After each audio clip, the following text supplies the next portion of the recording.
ਧੰਨ ਵਾਹਿਗੁਰੂ। ਵਾਹਿਗੁਰੂ ਇਕ ਓੰਕਾਰ ਸਤਿਨਾਮ ਕਰਤਾ ਪੁਰਖ ਨਿਰਭਉ ਨਿਰਵੈਰ ਅਕਾਲ ਮੂਰਤ ਅਜੂਨੀ ਸੈਭੰ ਗੁਰ ਪ੍ਰਸਾਦ। ਮੈਂ ਤਾਨ ਦੀਵਾਨ ਤੂੰ ਹੈ ਮੇਰੇ ਸੁਆਮੀ, ਮੈਂ ਤੁਧ ਆਗੇ ਅਰਦਾਸ। ਮੈਂ ਹੋਰ ਥਾਉ ਨਾਹੀਂ, ਜਿਸ ਪੈ ਕਰੂੰ ਬਿਨੰਤੀ। ਮੇਰਾ ਦੁੱਖ ਸੁੱਖ ਤੁਧ ਹੀ ਪਾਸੇ। ਸਤਨਾਮ ਸ੍ਰੀ ਵਾਹਿਗੁਰੂ ਸਾਹਿਬ ਜੀਓ। ਸ਼੍ਰੀ ਰਾਗ ਮਹੱਲਾ ਪੰਜਵਾਂ। ਪੂਰਾ ਸਤਿਗੁਰ ਜੀ ਮਿਲੈ, ਪਾਈਐ ਸ਼ਬਦ ਨਿਧਾਨ। ਕਰ ਕਿਰਪਾ ਪ੍ਰਭ ਆਪਣੀ, ਜਪੀਐ ਅੰਮ੍ਰਿਤ ਨਾਮ। ਜਨਮ ਮਰਨ ਦੁਖ ਕਾਟੀਐ, ਲਾਗੈ ਸਹਿਜ ਧਿਆਨ। ਜਨਮ ਮਰਨ ਦੁਖ ਕਾਟੀਐ, ਲਾਗੈ ਸਹਿਜ ਧਿਆਨ।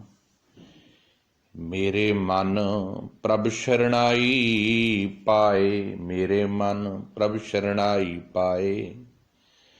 ਹਰ ਬਿਨ ਦੂਜਾ ਕੋ ਨਹੀਂ, ਏਕੋ ਨਾਮ ਧਿਆਏ ਰਹਾਉ। ਕੀਮਤ ਕਹਿਣ ਨ ਜਾਈਐ, ਸਾਗਰ ਗੁਣੀ ਅਥਾਹ। ਵਡ ਭਾਗੀ ਮਿਲ ਸੰਗਤੀ, ਸੱਚਾ ਸ਼ਬਦ ਵਿਸਾਹ। ਕਰ ਸੇਵਾ ਸੁਖ ਸਾਗਰੈ, ਸਿਰ ਸ਼ਾਹਾਂ ਪਾਤਸ਼ਾਹ। ਚਰਨ ਕਮਲ ਕਾ ਆਸਰਾ, ਦੂਜਾ ਨਾਹੀ ਠਾਉ। ਮੈਂ ਧਰ ਤੇਰੀ ਪਾਰ ਬ੍ਰਹਮ, ਮੈਂ ਧਰ ਤੇਰੀ ਪਾਰ ਬ੍ਰਹਮ। ਤੇਰਾ ਤਾਣ ਰਹਾਉ। ਨਿਮਾਣਿਆ ਪ੍ਰਭ ਮਾਣ ਤੂੰ, ਤੇਰਾ ਸੰਗ ਸਮਾਓ। ਹਰ ਜਪੀਐ ਆਰਾਧੀਐ, ਆਟ ਪਹਰ ਗੋਵਿੰਦ। ਜੀਅ ਪ੍ਰਾਣ ਤਨ ਧਨ ਰੱਖੇ, ਕਰ ਕਿਰਪਾ ਰਾਖੀ ਜਿੰਦ। ਨਾਨਕ ਸਗਲੇ ਦੁਖ ਉਤਾਰਿਅਨ, ਪ੍ਰਭ ਪਾਰ ਬ੍ਰਹਮ ਬਖਸ਼ਿੰਦ। ਵਾਹਿਗੁਰੂ ਜੀ ਕਾ ਖਾਲਸਾ, ਵਾਹਿਗੁਰੂ ਜੀ ਕੀ ਫਤਿਹ। ਗਲੋਬਲ ਗੁਰਬਾਣੀ ਵਿਚਾਰ ਵਟਸਐਪ ਗਰੁੱਪ ਦੇ ਰਾਹੀਂ ਤੇ ਫੇਸਬੁੱਕ ਲਾਈਵ ਆਡੀਓ ਦੇ ਮਾਧਿਅਮ ਦੇ ਰਾਹੀਂ ਰੋਜ਼ਾਨਾ ਹੀ ਲੜੀਵਾਰ ਧੰਨ ਧੰਨ ਸਾਹਿਬ ਸ੍ਰੀ ਗੁਰੂ ਗ੍ਰੰਥ ਸਾਹਿਬ ਜੀ ਦੀ ਜੋ ਪਾਵਨ ਕਥਾ ਚੱਲ ਰਹੀ ਹੈ, ਜਿਸ ਵਿੱਚ ਸ਼੍ਰੀ ਰਾਗ ਦੇ ਹੁਣ ਤੱਕ 81 ਨੰਬਰ ਸ਼ਬਦ 81 ਨੰਬਰ ਸ਼ਬਦ ਤੱਕ ਵਿਚਾਰ ਕਰ ਚੁੱਕੇ ਹਾਂ। ਹੁਣੇ ਸ਼ਬਦ ਜੋ ਆਪ ਜੀ ਨੇ ਸਰਵਣ ਕੀਤਾ ਹੈ, ਇਹ ਸਾਹਿਬ ਸ੍ਰੀ ਗੁਰੂ ਗ੍ਰੰਥ ਸਾਹਿਬ ਜੀ ਮਹਾਰਾਜ ਜੀ ਦੇ ਵਿੱਚੋਂ ਸ਼੍ਰੀ ਰਾਗ ਦਾ 82 ਨੰਬਰ 82 ਨੰਬਰ ਸ਼ਬਦ ਹੈ। ਸਾਹਿਬ ਧੰਨ ਧੰਨ ਸ੍ਰੀ ਗੁਰੂ ਅਰਜਨ ਦੇਵ ਜੀ ਮਹਾਰਾਜ ਜੀ ਦੀ ਪਾਵਨ ਮੁਖਾਰਬਿੰਦ ਤੋਂ ਰਸਨਾ ਤੋਂ ਉਚਾਰਨ ਹੋਇਆ ਸਤਿਗੁਰੂ ਪਾਤਸ਼ਾਹ ਜੀ ਦਾ 12ਵਾਂ ਨੰਬਰ ਸ਼ਬਦ ਹੈ। ਸ਼੍ਰੀ ਰਾਗ ਦੇ ਹੁਣ ਤੱਕ ਕੁੱਲ ਸ਼ਬਦਾਂ ਦੀ ਗਿਣਤੀ 82 ਹੋ ਚੁੱਕੀ ਹੈ ਤੇ ਪੰਜਵੇਂ ਪਾਤਸ਼ਾਹ ਜੀ ਦਾ ਸ਼ਬਦ ਜਿਹੜਾ ਹੈ 12ਵਾਂ ਨੰਬਰ ਹੈ।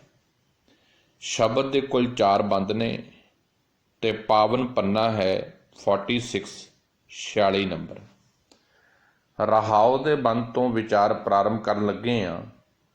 ਸਤਿਗੁਰੂ ਜੀ ਰਹਾਉ ਦੇ ਪਾਵਨ ਬੰਦ ਵਿੱਚ ਕਿਰਪਾ ਕਰ ਰਹੇ ਨੇ, ਕਿਉਂਕਿ ਇੱਕ ਕਥਾ ਦਾ ਨਿਯਮ ਹੈ ਕਿ ਕਥਾ ਦੀ ਸ਼ੁਰੂਆਤ ਰਹਾਉ ਦੀਆਂ ਪੰਕਤੀਆਂ ਤੋਂ ਹੀ ਕੀਤੀ ਜਾਵੇ। ਵੈਸੇ ਤੇ ਕੀਰਤਨੀय ਸਿੰਘਾਂ ਦੇ ਵਾਸਤੇ ਵੀ ਇਹ ਬਹੁਤ ਜ਼ਰੂਰੀ ਨਿਯਮ ਹੈ, ਕਿਉਂਕਿ ਸਤਿਗੁਰੂ ਜੀ ਦੀ ਜਿਹੜੀ ਬਾਣੀ ਦੀ ਕਲਾ ਹੈ ਉਹ ਰਹਾਉ ਦੀਆਂ ਪੰਕਤੀਆਂ ਤੋਂ ਹੀ ਵਿਸ਼ਾ ਪ੍ਰਾਰੰਭ ਹੁੰਦਾ ਹੈ, ਸਬਜੈਕਟ ਪ੍ਰਾਰੰਭ ਹੁੰਦਾ ਹੈ। ਰਹਾਉ ਦੀਆਂ ਪੰਕਤੀਆਂ ਦੇ ਵਿੱਚ ਸਬਜੈਕਟ ਹੈ, ਕੇਂਦਰੀ ਭਾਵ ਹੈ, ਤੇ ਬਾਕੀ ਜਿਹੜੇ 4 ਬੰਦ ਨੇ ਉਹ ਰਹਾਉ ਦੀਆਂ ਪੰਕਤੀਆਂ ਦੀ ਡਿਟੇਲ ਆ, ਤਾਂ ਕਿ ਪੂਰੇ ਤਰੀਕੇ ਦੇ ਨਾਲ ਇਹ ਕਨਸੈਪਟ, ਇਹ ਸ਼ਬਦ ਦੀ ਵਿਚਾਰ ਸਮਝ ਆ ਜਾਵੇ। ਸੋ ਰਹਾਉ ਦੇ ਬੰਦ ਵਿੱਚ ਸਤਿਗੁਰੂ ਜੀ ਕਿਰਪਾ ਕਰ ਰਹੇ ਨੇ। ਚਰਨ ਕਮਲ ਕਾ ਆਸਰਾ ਦੂਜਾ ਨਾਹੀਂ ਠਾਉ। ਸਤਿਗੁਰੂ ਗੁਰਦੇਵ ਜੀ ਮਹਾਰਾਜ ਜੀ ਪਰਿਪੂਰਨ ਪ੍ਰਮਾਤਮਾ ਵਾਹਿਗੁਰੂ ਦੇ ਚਰਨਾਂ ਦੇ ਵਿੱਚ ਅਰਦਾਸ ਬੇਨਤੀ ਕਰਦੇ ਨੇ। ਚਰਨ ਕਮਲ ਦਾ ਅਰਥ ਆ ਪ੍ਰੀਤਮ ਪ੍ਰਮਾਤਮਾ ਦੇ ਗੁਣਾ ਰੂਪੀ ਚਰਨ। ਕਮਲ ਦਾ ਅਰਥ ਆ ਕੌਲ ਫੁੱਲਾਂ ਵਰਗੇ ਜਿਹੜੇ ਕੋਮਲ ਨੇ। ਗੁਣ ਪ੍ਰਮਾਤਮਾ ਦੇ ਐਸੇ ਨੇ ਜੋ ਜੀਵਨ ਦੇ ਵਿੱਚ ਕਮਲ ਫੁੱਲ ਵਾਂਗੂ ਖੇੜਾ ਲੈ ਕੇ ਆਉਂਦੇ ਨੇ। ਹੁਣ ਗੁਰੂ ਪ੍ਰਮਾਤਮਾ ਵਾਹਿਗੁਰੂ ਜੀ ਦੇ ਚਰਨ, ਸਤਿਗੁਰੂ ਗੁਰਦੇਵ ਜੀ ਮਹਾਰਾਜ ਜੀ ਕਹਿੰਦੇ ਪ੍ਰਮਾਤਮਾ ਨਿਰਆਕਾਰ ਆ, ਉਹਦਾ ਕੋਈ ਆਕਾਰ ਨਹੀਂ, ਉਹਦਾ ਕੋਈ ਰੂਪ ਨਹੀਂ, ਉਹਦਾ ਕੋਈ ਰੰਗ ਨਹੀਂ। ਆਪਾਂ ਰੋਜ਼ ਪੜ੍ਹਦੇ ਹਾਂ, ਰੂਪ ਨਾ ਰੇਖ ਨਾ ਰੰਗ ਕਿਛ, ਤ੍ਰੈ ਗੁਣ ਤੇ ਪ੍ਰਭ ਪਿੰਨ। ਜਦ ਉਹਦਾ ਕੋਈ ਰੂਪ ਨਹੀਂ, ਉਹਦਾ ਕੋਈ ਰੰਗ ਨਹੀਂ, ਫਿਰ ਉਹਦੇ ਚਰਨ ਕਿਹੜੇ ਹੋਏ? ਤੋ ਜਦੋਂ ਗੁਰਬਾਣੀ ਦੀ ਡੈਪਥ ਵਿੱਚ ਜਾਈਏ ਨਾ, ਡੂੰਘਾਈ ਵਿੱਚ ਜਾਈਏ, ਤੇ ਸਮਝ ਪੈਂਦੀ ਹੈ ਪ੍ਰਮਾਤਮਾ ਦੇ ਚਰਨ ਨੇ ਪ੍ਰਮਾਤਮਾ ਦੇ ਗੁਣ। ਜਿਵੇਂ ਸਾਡੀ ਹੋਂਦ ਸਾਡੇ ਪੈਰਾਂ ਤੇ ਹੈ, ਇਵੇਂ ਹੀ ਪ੍ਰਮਾਤਮਾ ਦੀ ਹੋਂਦ ਪ੍ਰਮਾਤਮਾ ਦੇ ਗੁਣਾਂ ਤੇ ਹੈ। ਇਸੇ ਕਰਕੇ ਸਤਿਗੁਰੂ ਜੀ ਨੇ ਮੂਲ ਮੰਤਰ ਦੇ ਵਿੱਚ ਪ੍ਰਮਾਤਮਾ ਦੀ ਹੋਂਦ ਨੂੰ ਸਾਡੇ ਸਾਹਮਣੇ ਰੱਖਿਆ। ਜਦੋਂ ਸਾਹਿਬ ਜੀ ਕਹਿੰਦੇ ਏਕ ਓੰਕਾਰ ਸਤਿਨਾਮ ਕਰਤਾ ਪੁਰਖ ਨਿਰਭਉ ਨਿਰਵੈਰ ਅਕਾਲ ਮੂਰਤ ਅਜੂਨੀ ਸੈਭੰ ਗੁਰ ਪ੍ਰਸਾਦ, ਇਹ ਪ੍ਰਮਾਤਮਾ ਦੇ ਪਵਿੱਤਰ ਗੁਣ ਨੇ। ਹੁਣ ਉਹਨਾਂ ਗੁਣਾਂ ਨੂੰ ਕੀ ਕਰ, ਉਹਨਾਂ ਗੁਣਾਂ ਰੂਪੀ ਚਰਨਾਂ ਨੂੰ ਜੋ ਕਮਲ ਦੇ ਫੁੱਲ ਵਰਗੇ ਨੇ, ਉਹਨਾਂ ਦਾ ਆਸਰਾ ਤੱਕ। ਸਤਿਗੁਰੂ ਕਹਿੰਦੇ ਮਨੁੱਖ ਦੀ ਆਮ ਕਰਕੇ ਇੱਕ ਤਖੱਲਸ ਆ, ਇਹਦੀ ਜੀਭਾ ਦੀ ਭਾਸ਼ਾ ਹੈ, ਮੈਂ ਜੀ ਤੁਹਾਡੇ ਚਰਨਾਂ ਦੇ ਵਿੱਚ ਡਿੱਗ ਜਾਂਦਾ ਹੈ। ਸਤਿਗੁਰੂ ਕਹਿੰਦੇ ਨੇ ਮਨੁੱਖ ਨੂੰ ਆਤਮਿਕ ਤੌਰ ਤੇ ਮਜ਼ਬੂਤ ਕਰਦੇ ਨੇ। ਸਿੱਖ ਨੂੰ ਇਤਨਾ ਆਜ਼ਾਦ ਤੇ ਇੰਡੀਪੈਂਡੈਂਟ ਕਰ ਦਿੱਤਾ ਹੈ ਕਿ ਸਿੱਖ ਨੂੰ ਦੁਨਿਆਵੀ ਪਾਤਸ਼ਾਹੀਆਂ ਦੀ ਕੋਈ ਪਰਵਾਹ ਨਹੀਂ। ਸਿੱਖ ਦੁਨਿਆਵੀ ਹੁਕਮਰਾਨਾਂ ਦੀ ਪਰਵਾਹ ਨਹੀਂ ਕਰਦਾ। ਸਿੱਖ ਦੁਨਿਆਵੀ ਲੋਕਾਂ ਦੇ ਅੱਗੇ ਆਪਣੇ ਪੈਰਾਂ ਦੇ ਵਿੱਚ ਮੱਥੇ ਨਹੀਂ ਟੇਕਦਾ। ਸਿੱਖ ਦੁਨਿਆਵੀ ਲੋਕਾਂ ਦੀ ਟੇਕ ਨਹੀਂ ਧਰਦਾ, ਕਿਉਂਕਿ ਸਿੱਖ ਨੂੰ ਇਹ ਗੁੜਤੀ ਸਤਿਗੁਰੂ ਜੀ ਦੀ ਬਾਣੀ ਨੇ ਦਿੱਤੀ ਹੈ। ਸਤਿਗੁਰੂ ਜੀ ਸਿਧਾਂਤ ਰੂਪ ਦੇ ਵਿੱਚ ਇਹ ਗੁੜਤੀ ਸਿੱਖ ਨੂੰ ਦਿੰਦੇ ਨੇ ਕਿ ਜੇ ਭਾਈ ਤੂੰ ਆਸਰਾ ਤੱਕਣਾ ਹੈ, ਜੇ ਕਿਸੇ ਦੀ ਟੇਕ ਧਰਨੀ ਹੈ, ਜੇ ਸਹਾਰਾ ਮੰਗਣਾ ਹੈ, ਉਹ ਪ੍ਰਮਾਤਮਾ ਕੋਲੋਂ ਮੰਗ, ਕਿਉਂਕਿ ਪ੍ਰਮਾਤਮਾ ਕਦੀ ਵੀ ਤੈਨੂੰ ਅਲਾਮਾ ਨਹੀਂ ਦੇਵੇਗਾ। ਸੰਸਾਰੀ ਲੋਕ ਐਸੇ ਨੇ, ਜਦੋਂ ਤੂੰ ਸੰਸਾਰੀ ਲੋਕਾਂ ਦਾ ਆਸਰਾ ਤੱਕਦਾ, ਇਹ ਬੜੇ ਹੋਛੇ ਲੋਕ ਨੇ।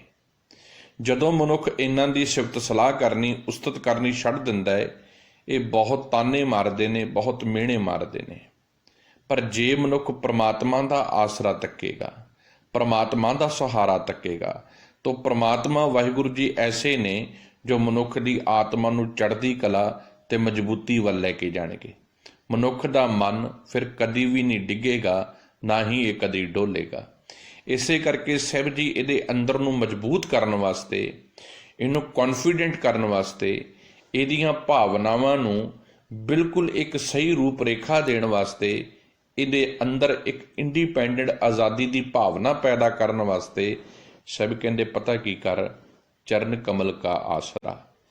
ਜੇ ਤੂੰ ਪਰਿਪੂਰਨ ਪ੍ਰਮਾਤਮਾ ਦੇ ਸੋਹਣੇ ਚਰਨਾਂ ਦਾ ਆਸਰਾ ਤੱਕ, ਭਾਵ ਪ੍ਰਮਾਤਮਾ ਦੇ ਅੱਗੇ ਅਰਜ ਕਰ। ਉਹੀ ਮਾਲਕ ਹੈ, ਉਹੀ ਪਿਤਾ ਹੈ, ਉਹੀ ਮਾਤਾ ਹੈ, ਉਹੀ ਭਰਾ ਹੈ, ਉਹੀ ਬੰਧੂ ਹੈ, ਸਭ ਕੁਝ ਉਹੀ ਹੈ। ਇਹ ਗੱਲ ਪੂਰੇ ਤਰੀਕੇ ਨਾਲ ਆਪਣੇ ਜ਼ਿਹਨ ਦੇ ਵਿੱਚ ਵਸਾ ਲਾ।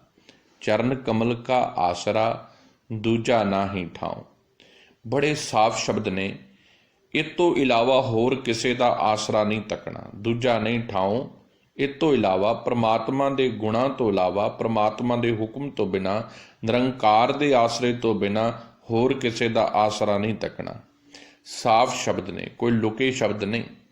ਹੁਣ ਅਸੀਂ ਆਪਣੇ ਜ਼ਿਹਨ ਦੇ ਵਿੱਚ ਵਿਚਾਰੀਏ, ਅਸੀਂ ਕਿੰਨੀਆਂ ਪਤਾ ਨਹੀਂ ਲੋਕਾਂ ਦੇ ਆਸਰੇ ਤੱਕੇ ਹੋਏ ਨੇ। ਜਦੋਂ ਸਾਡੀਆਂ ਲੋਕਾਂ ਦੇ ਕੋਲੋਂ ਆਸਰਿਆਂ ਸਹਾਰਿਆਂ ਦੀ ਗਿਣਤੀ ਮੁੱਕ ਜਾਂਦੀ ਹੈ, ਫਿਰ ਹੀ ਕਿਤੇ ਜਾ ਕੇ ਪ੍ਰਮਾਤਮਾ ਚੇਤੇ ਆਉਂਦਾ ਹੈ ਵੀਰ ਮੇਰਿਓ। ਨਹੀਂ ਤੇ ਸਾਡੀ ਜ਼ਿੰਦਗੀ ਦੇ ਵਿੱਚ ਵਿਸ਼ਵਾਸ ਹੀ ਨਹੀਂ ਬੱਝ ਪਾਉਂਦਾ। ਅਸੀਂ ਆਪਣਾ ਕਰ ਰਹੇ ਹਾਂ ਯਤਨ ਸੱਚ ਦੇ ਰਾਹ 'ਤੇ ਕਰਨਾ ਚਾਹੀਦਾ ਹੈ। ਆਪਣੇ ਆਪ ਦੇ ਅੰਦਰ ਸੱਚ ਦੇ ਗੁਣਾਂ ਨੂੰ ਲੈ ਕੇ ਆਉਣਾ ਚਾਹੀਦਾ ਹੈ। ਇਹ ਨਹੀਂ ਕਿ ਲੋਕਾਂ ਦੀ ਚਾਪਲੂਸੀ ਕਰਨੀ ਚਾਹੀਦੀ ਹੈ। ਸਿੱਖ ਚਾਪਲੂਸ ਕਦੀ ਹੋ ਹੀ ਨਹੀਂ ਸਕਦਾ। ਸਿੱਖ ਕਦੀ ਸੰਸਾਰੀ ਲੋਕਾਂ ਦਾ ਚੱਕਰ ਬਣ ਹੀ ਨਹੀਂ ਸਕਦਾ, ਕਿਉਂਕਿ ਸਿੱਖ ਨੂੰ ਆਜ਼ਾਦੀ ਹੈ। ਉਹ ਕੇਵਲ ਇੱਕ ਅਕਾਲ ਪੁਰਖ ਨੂੰ ਮੰਨਦਾ ਹੈ। ਉਹ ਕਿਸੇ ਪੀਰ, ਮਜ਼ਾਰ, ਕਿਸੇ ਕਬਰ ਦੇ ਉੱਤੇ ਮੱਥਾ ਨਹੀਂ ਟੇਕਦਾ। ਉਹ ਮੜੀਆਂ ਮਸਾਨਾਂ ਦਾ ਜਾ ਕੇ ਸੇਵਕ ਨਹੀਂ ਬਣਦਾ। ਉਹ ਕਿਸੇ ਦੇ ਅੱਗੇ ਜਾ ਕੇ ਨਤਮਸਤਕ ਨਹੀਂ ਹੁੰਦਾ। ਉਹ ਕੇਵਲ ਤਾਂ ਕੇਵਲ ਆਪਣਾ ਮਾਲਕ, ਆਪਣਾ ਸਾਹਿਬ, ਇੱਕ ਅਕਾਲ ਪੁਰਖ ਨੂੰ ਮੰਨਦਾ ਹੈ। ਸਾਹਿਬ ਧੰਨ ਗੁਰੂ ਗ੍ਰੰਥ ਸਾਹਿਬ ਤੋਂ ਬਿਨਾਂ ਇਹ ਮੱਥਾ ਕਿਸੇ ਅੱਗੇ ਹੋਰ ਝੁਕਣਾ ਹੀ ਨਹੀਂ ਚਾਹੀਦਾ। ਸਿੱਖ ਦਾ ਇਹ ਸਿਰ ਕੇਵਲ ਤਾਂ ਕੇਵਲ ਅਮਾਨਤ ਆ ਧੰਨ ਗੁਰੂ ਗ੍ਰੰਥ ਸਾਹਿਬ ਦੀ। ਇਸੇ ਕਰਕੇ ਜਦੋਂ ਅਸੀਂ ਮੱਥਾ ਟੇਕਦੇ ਹਾਂ, ਇਹਦਾ ਮਤਲਬ ਇਹ ਹੈ ਕਿ ਜਿਹੜੀ ਮੇਰੀ ਮੱਥੇ ਦੇ ਵਿੱਚ ਮੱਤ ਆ ਨਾ, ਹੇ ਸਤਿਗੁਰੂ ਜੀ, ਇਹ ਮੈਂ ਤੈਨੂੰ ਦੇ ਦਿੱਤੀ ਹੈ। ਕਿਉਂਕਿ ਮੱਤ ਹੀ ਮਨੁੱਖ ਦੀ ਸੰਚਾਲਕ ਹੈ। ਜੇ ਮੱਤ ਚੰਗੀ ਹੈ, ਮੱਤ ਗੁਰਮਤਿ ਦੀ ਧਾਰਨੀ ਹੈ, ਮੱਤ ਦੇ ਵਿੱਚ ਗੁਰਮਤਿ ਹੈ, ਮੱਤ ਵਿੱਚ ਗੁਰੂ ਦੀ ਬਾਣੀ ਹੈ, ਇਹ ਮੱਤ ਇਸ ਮਨ ਨੂੰ ਕੰਟਰੋਲ ਕਰ ਲਵੇਗੀ ਵਿਕਾਰਾਂ ਤੋਂ, ਬੁਰੀਆਂ ਖਿਆਲਾਂ ਤੋਂ, ਬੁਰੀਆਂ ਵਿਚਾਰਾਂ ਤੋਂ। ਪਰ ਜੇ ਮੱਤ ਦੇ ਵਿੱਚ ਮਨ ਮੱਤ ਹੈ, ਜੇ ਮੱਤ ਮਨ ਦੇ ਪਿੱਛੇ ਤੁਰੀ ਫਿਰਦੀ ਹੈ, ਫਿਰ ਮਨੁੱਖ ਦੇ ਵਿਚਾਰ ਵੀ ਵਿਕਾਰੀ ਹੋਣਗੇ, ਮਨੁੱਖ ਦਾ ਸੁਭਾਅ ਵੀ ਮੈਲਾ ਹੋਵੇਗਾ। ਐਸਾ ਮਨੁੱਖ ਸਾਰੀ ਉਮਰ ਗੁਲਾਮ ਬਣ ਕੇ ਜੀਵੇਗਾ। ਤੋ ਸਾਹਿਬ ਜੀ ਸਾਫ਼ ਸ਼ਬਦਾਂ ਵਿੱਚ ਇਹ ਗੱਲ ਮਨੁੱਖ ਨੂੰ ਦ੍ਰਿੜ ਕਰਾ ਰਹੇ ਨੇ, ਸਿੱਖ ਨੂੰ। ਚਰਨ ਕਮਲ ਕਾ ਆਸਰਾ, ਹੇ ਪਾਰ ਬ੍ਰਹਮ, ਮੈਨੂੰ ਤੇਰੇ ਹੀ ਸੋਹਣੇ ਚਰਨਾਂ ਦਾ ਆਸਰਾ ਹੈ। ਮੇਰੇ ਜੀਵਨ ਦੀ ਟੇਕ ਤੇ ਮੇਰੇ ਜੀਵਨ ਦਾ ਆਸਰਾ ਤੇ ਸਹਾਰਾ ਕੇਵਲ ਤਾਂ ਕੇਵਲ ਤੂੰ ਹੈ, ਕਿਉਂਕਿ ਤੂੰ ਮੈਨੂੰ ਜੀਵਨ ਦਿੱਤਾ ਹੈ। ਤੂੰ ਹੀ ਸਭ ਕੁਝ ਜਾਣਦਾ ਹੈ। ਤੇਰੇ ਤੋਂ ਬਿਨਾਂ ਦੂਜਾ ਨਾ ਹੀ ਠਾਉ। ਤੇਰੇ ਬਿਨਾਂ ਮੈਂ ਹੋਰ ਕਿਸੇ ਦਾ ਆਸਰਾ ਤੱਕਦਾ ਹੀ ਨਹੀਂ, ਹੋਰ ਕਿਸੇ ਦਾ ਸਹਾਰਾ ਤੱਕਦਾ ਹੀ ਨਹੀਂ। ਕਿਤਨੇ ਦ੍ਰਿੜਤਾ ਦੇ ਬੋਲ ਨੇ। ਅਗਲੀਆਂ ਪੰਕਤੀਆਂ ਨੇ, ਮੈਂ ਧਰ ਤੇਰੀ ਪਾਰ ਬ੍ਰਹਮ, ਤੇਰਾ ਤਾਣ ਰਹਾਓ। ਸਾਹਿਬ ਜੀ ਕਹਿੰਦੇ ਨੇ, ਹੇ ਮੇਰੇ ਪ੍ਰਮਾਤਮਾ ਜੀ, ਮੈਨੂੰ ਤੇਰੀ ਹੀ ਓਟ ਹੈ, ਤੇਰਾ ਹੀ ਸਹਾਰਾ ਹੈ, ਕਿਉਂਕਿ ਤੇਰੇ ਬਿਨਾਂ ਮੈਂ ਹੋਰ ਕਿਸੇ ਦਾ ਸਹਾਰਾ, ਹੋਰ ਕਿਸੇ ਦਾ ਆਸਰਾ ਤੱਕਦਾ ਹੀ ਨਹੀਂ। ਇਸੇ ਕਰਕੇ ਸਤਿਗੁਰੂ ਜੀ ਨੇ ਬੜੇ ਪਿਆਰ ਦੇ ਨਾਲ ਸਾਨੂੰ ਇਹ ਗੱਲ ਸਮਝਾਉਣ ਦੀ ਕੋਸ਼ਿਸ਼ ਕੀਤੀ ਹੈ। ਮੇਰੇ ਮਨ ਪ੍ਰਭ ਸ਼ਰਣਾਈ ਪਾਏ। ਹੇ ਮੇਰੇ ਮਨ, ਸਦਾ ਵਾਸਤੇ ਪ੍ਰਮਾਤਮਾ ਦੀ ਸ਼ਰਨ ਵਿੱਚ ਰਹਿ। ਸ਼ਰਨ ਦਾ ਅਰਥ ਪਤਾ ਕੀ ਨੇ? ਸਮਰਪਣ, ਸਰੈਂਡਰ। ਅਸੀਂ ਆਮ ਕਰਕੇ ਦੇਸ਼ਾਂ ਵਿਦੇਸ਼ਾਂ ਦੇ ਵਿੱਚ ਇੱਕ ਗੱਲ ਸੁਣਦੇ ਹਾਂ, ਅਸਾਈਲਮ। ਸਾਈਲਮ ਦਾ ਅਰਥ ਆ ਪੋਲੀਟੀਕਲ ਸਟੇ, ਸ਼ਰਨ ਲੈ ਲੈਣੀ, ਕਿਸੇ ਦੂਸਰੇ ਦੇਸ਼ ਦੀ ਸ਼ਰਨ ਲੈ ਲੈਣੀ। ਹੁਣ ਉਹ ਸ਼ਰਨ ਵਿੱਚ ਕਿਉਂ ਜਾਈਦਾ ਹੈ? ਵੀ ਮੈਨੂੰ ਕਿਸੇ ਤੋਂ ਖਤਰਾ ਹੈ, ਮੈਨੂੰ ਕੋਈ ਮਾਰ ਦੇਵੇਗਾ। ਅਸੀਂ ਉਸ ਖਤਰੇ ਤੋਂ ਬਚਣ ਵਾਸਤੇ ਕਿਸੇ ਦੀ ਜਾ ਕੇ ਪਨਾਹ ਲੈਂਦੇ ਹਾਂ। ਹੁਣ ਜਦੋਂ ਕਿਸੇ ਦੀ ਪਨਾਹ ਲਈ ਜਾਂਦੀ ਹੈ, ਕਿਸੇ ਦੀ ਸ਼ਰਨ ਵਿੱਚ ਜਾਇਆ ਜਾਂਦਾ ਹੈ, ਉੱਥੇ ਫਿਰ ਆਪਣੀਆਂ ਮਨ ਆਈਆਂ ਨਹੀਂ ਕਰੀਦੀਆਂ। ਉਹਨਾਂ ਦੇ ਰੂਲ ਫਾਲੋ ਕਰਨੇ ਪੈਂਦੇ ਨੇ, ਉਹਨਾਂ ਦੇ ਅਸੂਲ ਫਾਲੋ ਕਰਨੇ ਪੈਂਦੇ ਨੇ। ਇਵੇਂ ਹੀ ਜਦੋਂ ਅਸੀਂ ਪ੍ਰਮਾਤਮਾ ਦੀ ਸ਼ਰਨ ਵਿੱਚ ਆ ਕੇ ਸਮਰਪਣ ਕਰਦੇ ਹਾਂ, ਜਦੋਂ ਪ੍ਰੀਤਮ ਦੀ ਸ਼ਰਨ ਵਿੱਚ ਜਾ ਕੇ ਆਪਣੇ ਆਪ ਨੂੰ ਸਰੈਂਡਰ ਕਰਦੇ ਹਾਂ, ਤਾਂ ਸਾਹਿਬ ਕਹਿੰਦੇ ਫਿਰ ਚੇਤਾ ਰੱਖੀ, ਤੇਰੀ ਮੱਤ ਨਹੀਂ ਬੋਲਣੀ ਚਾਹੀਦੀ। ਫਿਰ ਇਹ ਸਿਆਣਪਾਂ ਤੇਰੀਆਂ ਨਹੀਂ ਚਾਹੀਦੀਆਂ ਮੈਨੂੰ। ਫਿਰ ਇਹ ਨਾ ਮੈਨੂੰ ਤੇਰੀਆਂ ਚਤੁਰਾਈਆਂ ਚਾਹੀਦੀਆਂ ਨੇ। ਇਹ ਸਾਰੀਆਂ ਸਿਆਣਪਾਂ ਚਤੁਰਾਈਆਂ ਸਭ ਲਾ ਕੇ ਬਿਲਕੁਲ ਐਨ ਨਿਰਮਲ ਹੋ ਕੇ ਮੇਰੇ ਕੋਲ ਆ, ਕਿਉਂਕਿ ਮੈਂ ਨਹੀਂ ਚਾਹੁੰਦਾ ਕਿ ਤੂੰ ਆ ਸਿਆਣਪਾਂ ਚਤੁਰਾਈਆਂ ਮੇਰੇ ਤੇ ਵਰਤੇ। ਇਸੇ ਕਰਕੇ ਸਾਹਿਬ ਕਹਿੰਦੇ, ਮੇਰੇ ਮਨ, ਹੇ ਮੇਰੇ ਮਨ, ਜੇ ਤੂੰ ਸੱਚ ਦੀ ਪ੍ਰਾਪਤੀ ਕਰਨਾ ਚਾਹੁੰਦਾ ਹੈ, ਪ੍ਰਭ ਸ਼ਰਣਾਈ ਪਾਏ। ਪ੍ਰਭੂ ਦੀ ਸ਼ਰਨ ਵਿੱਚ ਆ ਜਾ, ਆਪਣੇ ਆਪ ਨੂੰ ਸਮਰਪਣ ਕਰ ਦੇ, ਆਪਣੇ ਆਪ ਨੂੰ ਸਰੈਂਡਰ ਕਰ ਦੇ। ਤੇ ਇਹ ਗੱਲ ਬਿਲਕੁਲ ਸਟੀਕ ਤਰੀਕੇ ਨਾਲ, ਬਿਲਕੁਲ ਦ੍ਰਿੜਤਾ ਨਾਲ, बिल्कुल कॉन्फिडेंट ये गल अपने जीवन दे विच वसा ला, हर बिन दूजा को नहीं एको नाम ते आए। प्रभु परमात्मा तो बिना मेरे जीवन का होर कोई राखा, होर कोई सहारा हो ही नहीं सकता। चार लावां धन गुरु रामदास साहिब जी के पावन मुखारबिंद तो उचारण कीतियां होईयां असीं अक्सर विचारते हैं। विचारते तो खैर है कोई नहीं, क्योंकि सानू पता ही नहीं कि चार लावां दे अर्थ की ने, क्योंकि साडे परिवारां नाल जुड़ियां ने। आनंद कारज दे वेले भावें असीं मैं कराया, भावें मेरे कल बच्चे दा होवेगा, भावें रिश्तेदार दे विच चार लावां पढ़ियां जांदियां ने। चार लावां दे अर्थ बड़े डूंघे ने, जिहदे विच समर्पण है, जिहदे विच पूर्ण सरंडर है पिता पुरख परमात्मा पति नूं, उहदे अगे सरंडर है, उहदे अगे समर्पण है। इसे करके एक शब्द विच गाया जाता है, सभे साक कुड़े आवे डिठे, सारे साक ये दुनियावी झूठे ने। ये समर्पण है। जिदण ये समर्पण मनुख दा बन जाता ना कि मैनू सिर्फ तेरा आसरा है, मैं अपने आप नूं तेरे पल्ले बन दिता है, तेरे आसरा है, मैनू तेरा सहारा है, उदण बड़ा हिरदे विच आनंद आउण लग पैंदा है। क्योंकि उदण जिहड़ी मन दियां लालसावां ने ना ये मिटण लग पैंदियां ने, वस विच आउण लग पैंदियां ने। फिर मनुख कदी भी इकल्ला महसूस नहीं करता। फिर एक पूरी दी पूरी सरकार है, पूरी दी पूरी एक ताकत है, क्योंकि अकाल पुरख परमात्मा नाल है ते अकाल पुरख दी फौज आज़ाद है। तो साहिब कहंदे हर बिन दूजा को नहीं, परमात्मा प्रभु तो बिना होर कोई भी मेरे जीवन दे विच हुण मैं राखा नहीं समझदा। केवल परमात्मा जी तुसीं ही मेरे जीवन दे राखे हो। हे मन फिर की कर, एको नाम ते आए। एको क्या है? इको एक अकाल पुरख दा ही चिंतन कर, एको एक अकाल पुरख दे हुक्म दे विच ही तुर। बाकी सारियां अपने जीवन दे विचों जितनियां तू आसां तकीयां ने सारियां खत्म कर दे। रहाओ, ये रहाओ दा बंद है। पहला बंद है पावन शब्द दा, श्री राग महला पंजवां। पूरा सतगुरु जे मिलै पाईऐ शब्द निदान। हुण मन दी रहाओ दी पंक्ति दे विच जिहड़ा बेसिक सबजैक्ट है वो समर्पण दा है। अपने आप नूं समर्पण कर परमात्मा दे चरनां दे विच, ते इक्को एक परमात्मा नूं ही अपने जीवन दा आसरा ते सहारा बना। हुण पहला बंद है पावन शब्द दा। सतगुरु गुरुदेव जी कहंदे पूरा सतगुरु जे मिलै पाईऐ शब्द निधान। शब्द धन साहिब गुरु ग्रंथ साहिब जी महाराज विच बार बार आवेगा। तकरीबन हर एक शब्द दे विच शब्द दा सिद्धांत नूं सतगुरु गुरुदेव जी उजागर करते हैं, क्योंकि सिख दा गुरु कोई देह नहीं है। अज मेरी गल शायद तिखी लगे, औखी लगे, मैं हाथ जोड़ के माफ़ी चाहुंदा। श्री गुरु ग्रंथ साहिब जी महाराज नूं जदों असीं संबोधन करना है, साहिब गुरु ग्रंथ साहिब जी महाराज विच 35 महापुरुखां दी बाणी है। 6 गुरु साहिबान दी, 15 भगतां दी, 11 भट्टां दी, 3 गुरसिखां दी। हुण एक पूर्ण तो पूर्ण मुकम्मल एक प्लेटफॉर्म है जिथे सारे दुनिया के तत्ववेता सतगुरु जी ने एक जगह एकत्र किए ने। सतगुरु जी ने कोई भी पड़ाव नहीं छड्डिया। साहिब गुरु ग्रंथ साहिब केवल तो केवल सिखां दा गुरु नहीं, ये तमाम कायनात दा है। हर एक उस मनुख दा है जो समाज दे उत्ते, राजनीति दे उत्ते अपनी आज़ादी चाहुंदा है, जो सचमुच डैमोक्रेटिक है, डैमोक्रेसी चाहुंदा है। सारियां दे बराबर हकां दी गल केवल तो केवल गुरु ग्रंथ साहिब जी करते हैं। सतगुरु गुरु ग्रंथ साहिब जी महाराज विच किसी एक मंतव, एक फिरके की बात नहीं है।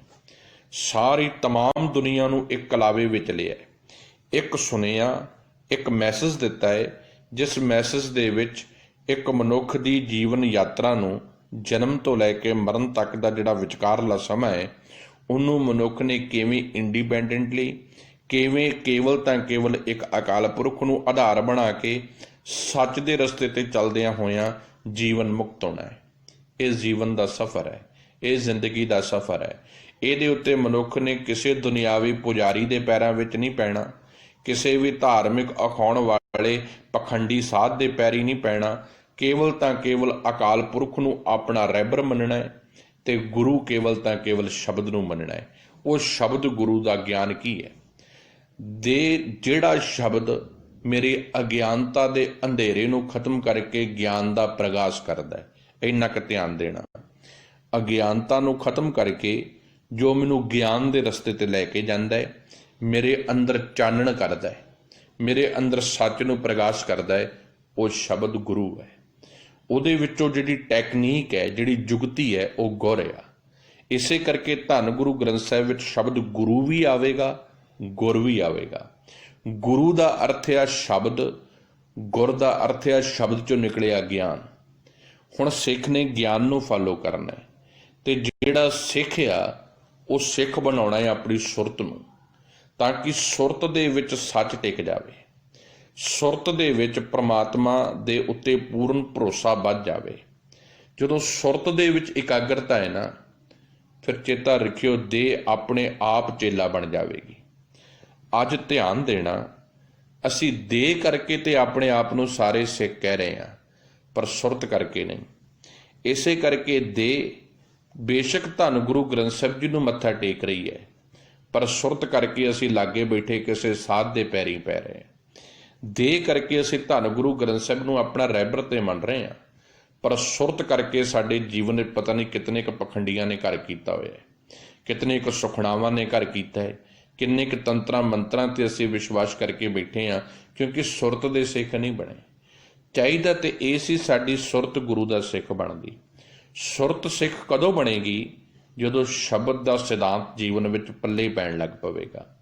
ਸ਼ਬਦ ਦੀ ਜਿਹੜੀ ਰੂਹਾਨੀਅਤ ਹੈ, ਸ਼ਬਦ ਦਾ ਜਿਹੜਾ ਸਿਧਾਂਤ ਹੈ, ਉਹ ਸਾਡੇ ਪੱਲੇ ਪਵੇਗਾ। ਅਸੀਂ ਫੋਲੋ ਕਰਾਂਗੇ ਜਦੋਂ ਗੁਰੂ ਦੀ ਮੱਤ ਨੂੰ। ਪੂਰਾ ਸਤਿਗੁਰੂ ਜੇ ਮਿਲੈ ਪਾਈਐ ਸ਼ਬਦ ਨਿਧਾਨ। ਸ਼ਬਦ ਨਿਧਾਨ ਦੱਦੇ ਥੱਲੇ ਔਂਕੜ ਹੈ, ਸ਼ਬਦ ਨਿਧਾਨ ਨੰਨੇ ਥੱਲੇ ਔਂਕੜ ਹੈ। ਸ਼ਬਦ ਪਰਮਾਤਮਾ ਦੀ ਸਿਫਤ ਸਲਾਹ ਤੇ ਸੱਚ ਦਾ ਗਿਆਨ, ਨਿਧਾਨ ਦਾ ਅਰਥ ਹੈ ਟ੍ਰੇਜ਼ਰ, ਖਜ਼ਾਨਾ। ਹੇ ਮੇਰੇ ਮਨ, ਜੇ ਪੂਰਾ ਗੁਰੂ ਮਿਲ ਪਵੇ, ਪੂਰਾ ਮੁਕੰਮਲ ਗੁਰੂ ਮਿਲ ਪਵੇ, ਉਹ ਗੁਰੂ ਜੋ ਕਾਮ ਨਾ ਕ੍ਰੋਧ ਨਾ ਲੋਭ ਨਾ ਮੋਹ ਨਾ ਰੋਗ ਨਾ ਸੋਗ ਨਾ ਭੋਗ ਨਾ ਪੈ ਤੋਂ ਉੱਪਰ ਹੈ, ਜਿਹਦੇ ਵਿੱਚ ਕਿਸੇ ਤਰੀਕੇ ਦੀਆਂ ਕੋਈ ਕਾਮਨਾਵਾਂ ਨਹੀਂ ਗੀਆਂ, ਜੋ ਮੁਕੰਮਲ ਹੈ, ਸਿਰਫ ਤੇ ਸਿਰਫ ਸੱਚ ਦਾ ਪ੍ਰਤੀਕ ਹੈ। ਐਸਾ ਪੂਰਾ ਗੁਰੂ ਸਾਹਿਬ ਗੁਰੂ ਗ੍ਰੰਥ ਸਾਹਿਬ ਜੀ ਮਿਲ ਪਵੇ ਤਾਂ ਉਸ ਪਾਸੋਂ ਕੀ ਕਰਾਂ? ਪਾਈਐ ਸ਼ਬਦ ਨਿਧਾਨ। ਤੇ ਸਤਿਗੁਰੂ ਦੇ ਕੋਲੋਂ ਪਰਮਾਤਮਾ ਦੀ ਸਿਫਤ ਸਲਾਹ ਦਾ ਸ਼ਬਦ, ਸੱਚ ਦੇ ਗਿਆਨ ਦਾ ਸ਼ਬਦ ਮੈਨੂੰ ਮਿਲ ਜਾਵੇ, ਕਿਉਂਕਿ ਮੇਰੇ ਵਾਸਤੇ ਉਹੀ ਸਭ ਤੋਂ ਵੱਡਾ ਖਜ਼ਾਨਾ ਹੈ, ਮੇਰੇ ਵਾਸਤੇ ਉਹੀ ਸਭ ਤੋਂ ਵੱਡਾ ਜੀਵਨ ਦਾ ਟ੍ਰੇਜ਼ਰ ਹੈ, ਜੀਵਨ ਦਾ ਖਜ਼ਾਨਾ ਹੈ, ਜਿੱਥੋਂ ਲੈ ਕੇ ਮੈਂ ਆਪਣੇ ਜੀਵਨ ਨੂੰ ਸੱਚ ਦੇ ਰਾਹ ਤੇ ਚਲਾ ਸਕਦਾ ਹਾਂ। ਕਰ ਕਿਰਪਾ ਪ੍ਰਭ ਆਪਣੀ, ਜਪੀਐ ਅੰਮ੍ਰਿਤ ਨਾਮ। ਹੇ ਪ੍ਰਭੂ ਜੀ, ਤੁਸੀਂ ਕਿਰਪਾ ਕਰੋ, ਮੇਰੀਆਂ ਮਨ ਦੀਆਂ ਲਾਲਸਾਵਾਂ ਨੂੰ ਟਿਕਾ ਦਿਓ। ਮੇਰੇ ਰਹਿਮਤ ਦਾ ਹੱਥ ਮੇਰੇ ਸਿਰ ਉੱਪਰ ਰੱਖੋ, ਤਾਂ ਕਿ ਮੇਰੀ ਮੱਤ ਗੁਰਮਤਿ ਦੀ ਧਾਰਨੀ ਹੋ ਜਾਵੇ, ਤੇ ਜਿਹੜੇ ਮੇਰੇ ਮਨ ਵਿੱਚ ਨਿਤ ਉਛਾਲੇ ਨੇ ਨਾ ਵਿਚਾਰਾਂ ਦੇ, ਕਾਮਨਾਵਾਂ ਦੇ, ਹੇ ਪ੍ਰਭੂ ਜੀ ਤੂੰ ਕਿਰਪਾ ਕਰ, ਮੇਰਾ ਇਹ ਜੀਵਨ ਅੰਮ੍ਰਿਤ ਨਾਲ ਭਰ ਜਾਵੇ ਤੇ ਮੈਂ ਆਤਮਿਕ ਤੌਰ ਤੇ ਜੀਵਨ ਦੇਣ ਵਾਲੇ ਗੁਰੂ ਸ਼ਬਦ ਦੇ ਨਾਲ ਇਕਮਿਕ ਹੋ ਜਾਵਾਂ, ਸਤਿਗੁਰੂ ਦੇ ਨਾਲ ਆਪਣੀ ਸਾਂਝ ਪਾ ਲਵਾਂ ਤੇ ਜੀਵਨ ਦਾ ਆਧਾਰ ਕੇਵਲ ਤਾਂ ਕੇਵਲ ਪਰਮਾਤਮਾ ਦੇ ਹੁਕਮ ਨੂੰ ਬਣਾ ਲਵਾਂ। ਕਰ ਕਿਰਪਾ ਪ੍ਰਭ ਆਪਣੀ, ਤੂੰ ਹੀ ਕਿਰਪਾ ਕਰ, ਤੂੰ ਹੀ ਰਹਿਮਤ ਕਰ, ਮੇਰੇ ਉੱਪਰ ਮੇਰੀ ਰਹਿਮਤ ਦੀ ਨਿਗਾਹ ਰੱਖ, ਤਾਂ ਕਿ ਮੇਰਾ ਇਹ ਚੰਚਲ ਮਨ ਜਪੀਏ ਅੰਮ੍ਰਿਤ ਨਾਮ। ਕੇਵਲ ਤਾਂ ਕੇਵਲ ਆਤਮਿਕ ਜੀਵਨ ਦੇਣ ਵਾਲੇ ਸੱਚੇ ਗਿਆਨ ਰੂਪੀ ਗੁਰੂ ਸ਼ਬਦ ਨੂੰ ਫੋਲੋ ਕਰੇ ਤੇ ਮੈਂ ਤੇਰੇ ਹੁਕਮ ਦੇ ਉੱਪਰ ਟਿਕ ਸਕਾਂ, ਤੇਰੇ ਹੁਕਮ ਨੂੰ ਮੰਨ ਸਕਾਂ। ਜਨਮ ਮਰਨ ਦੁੱਖ ਕਾਟੀਐ।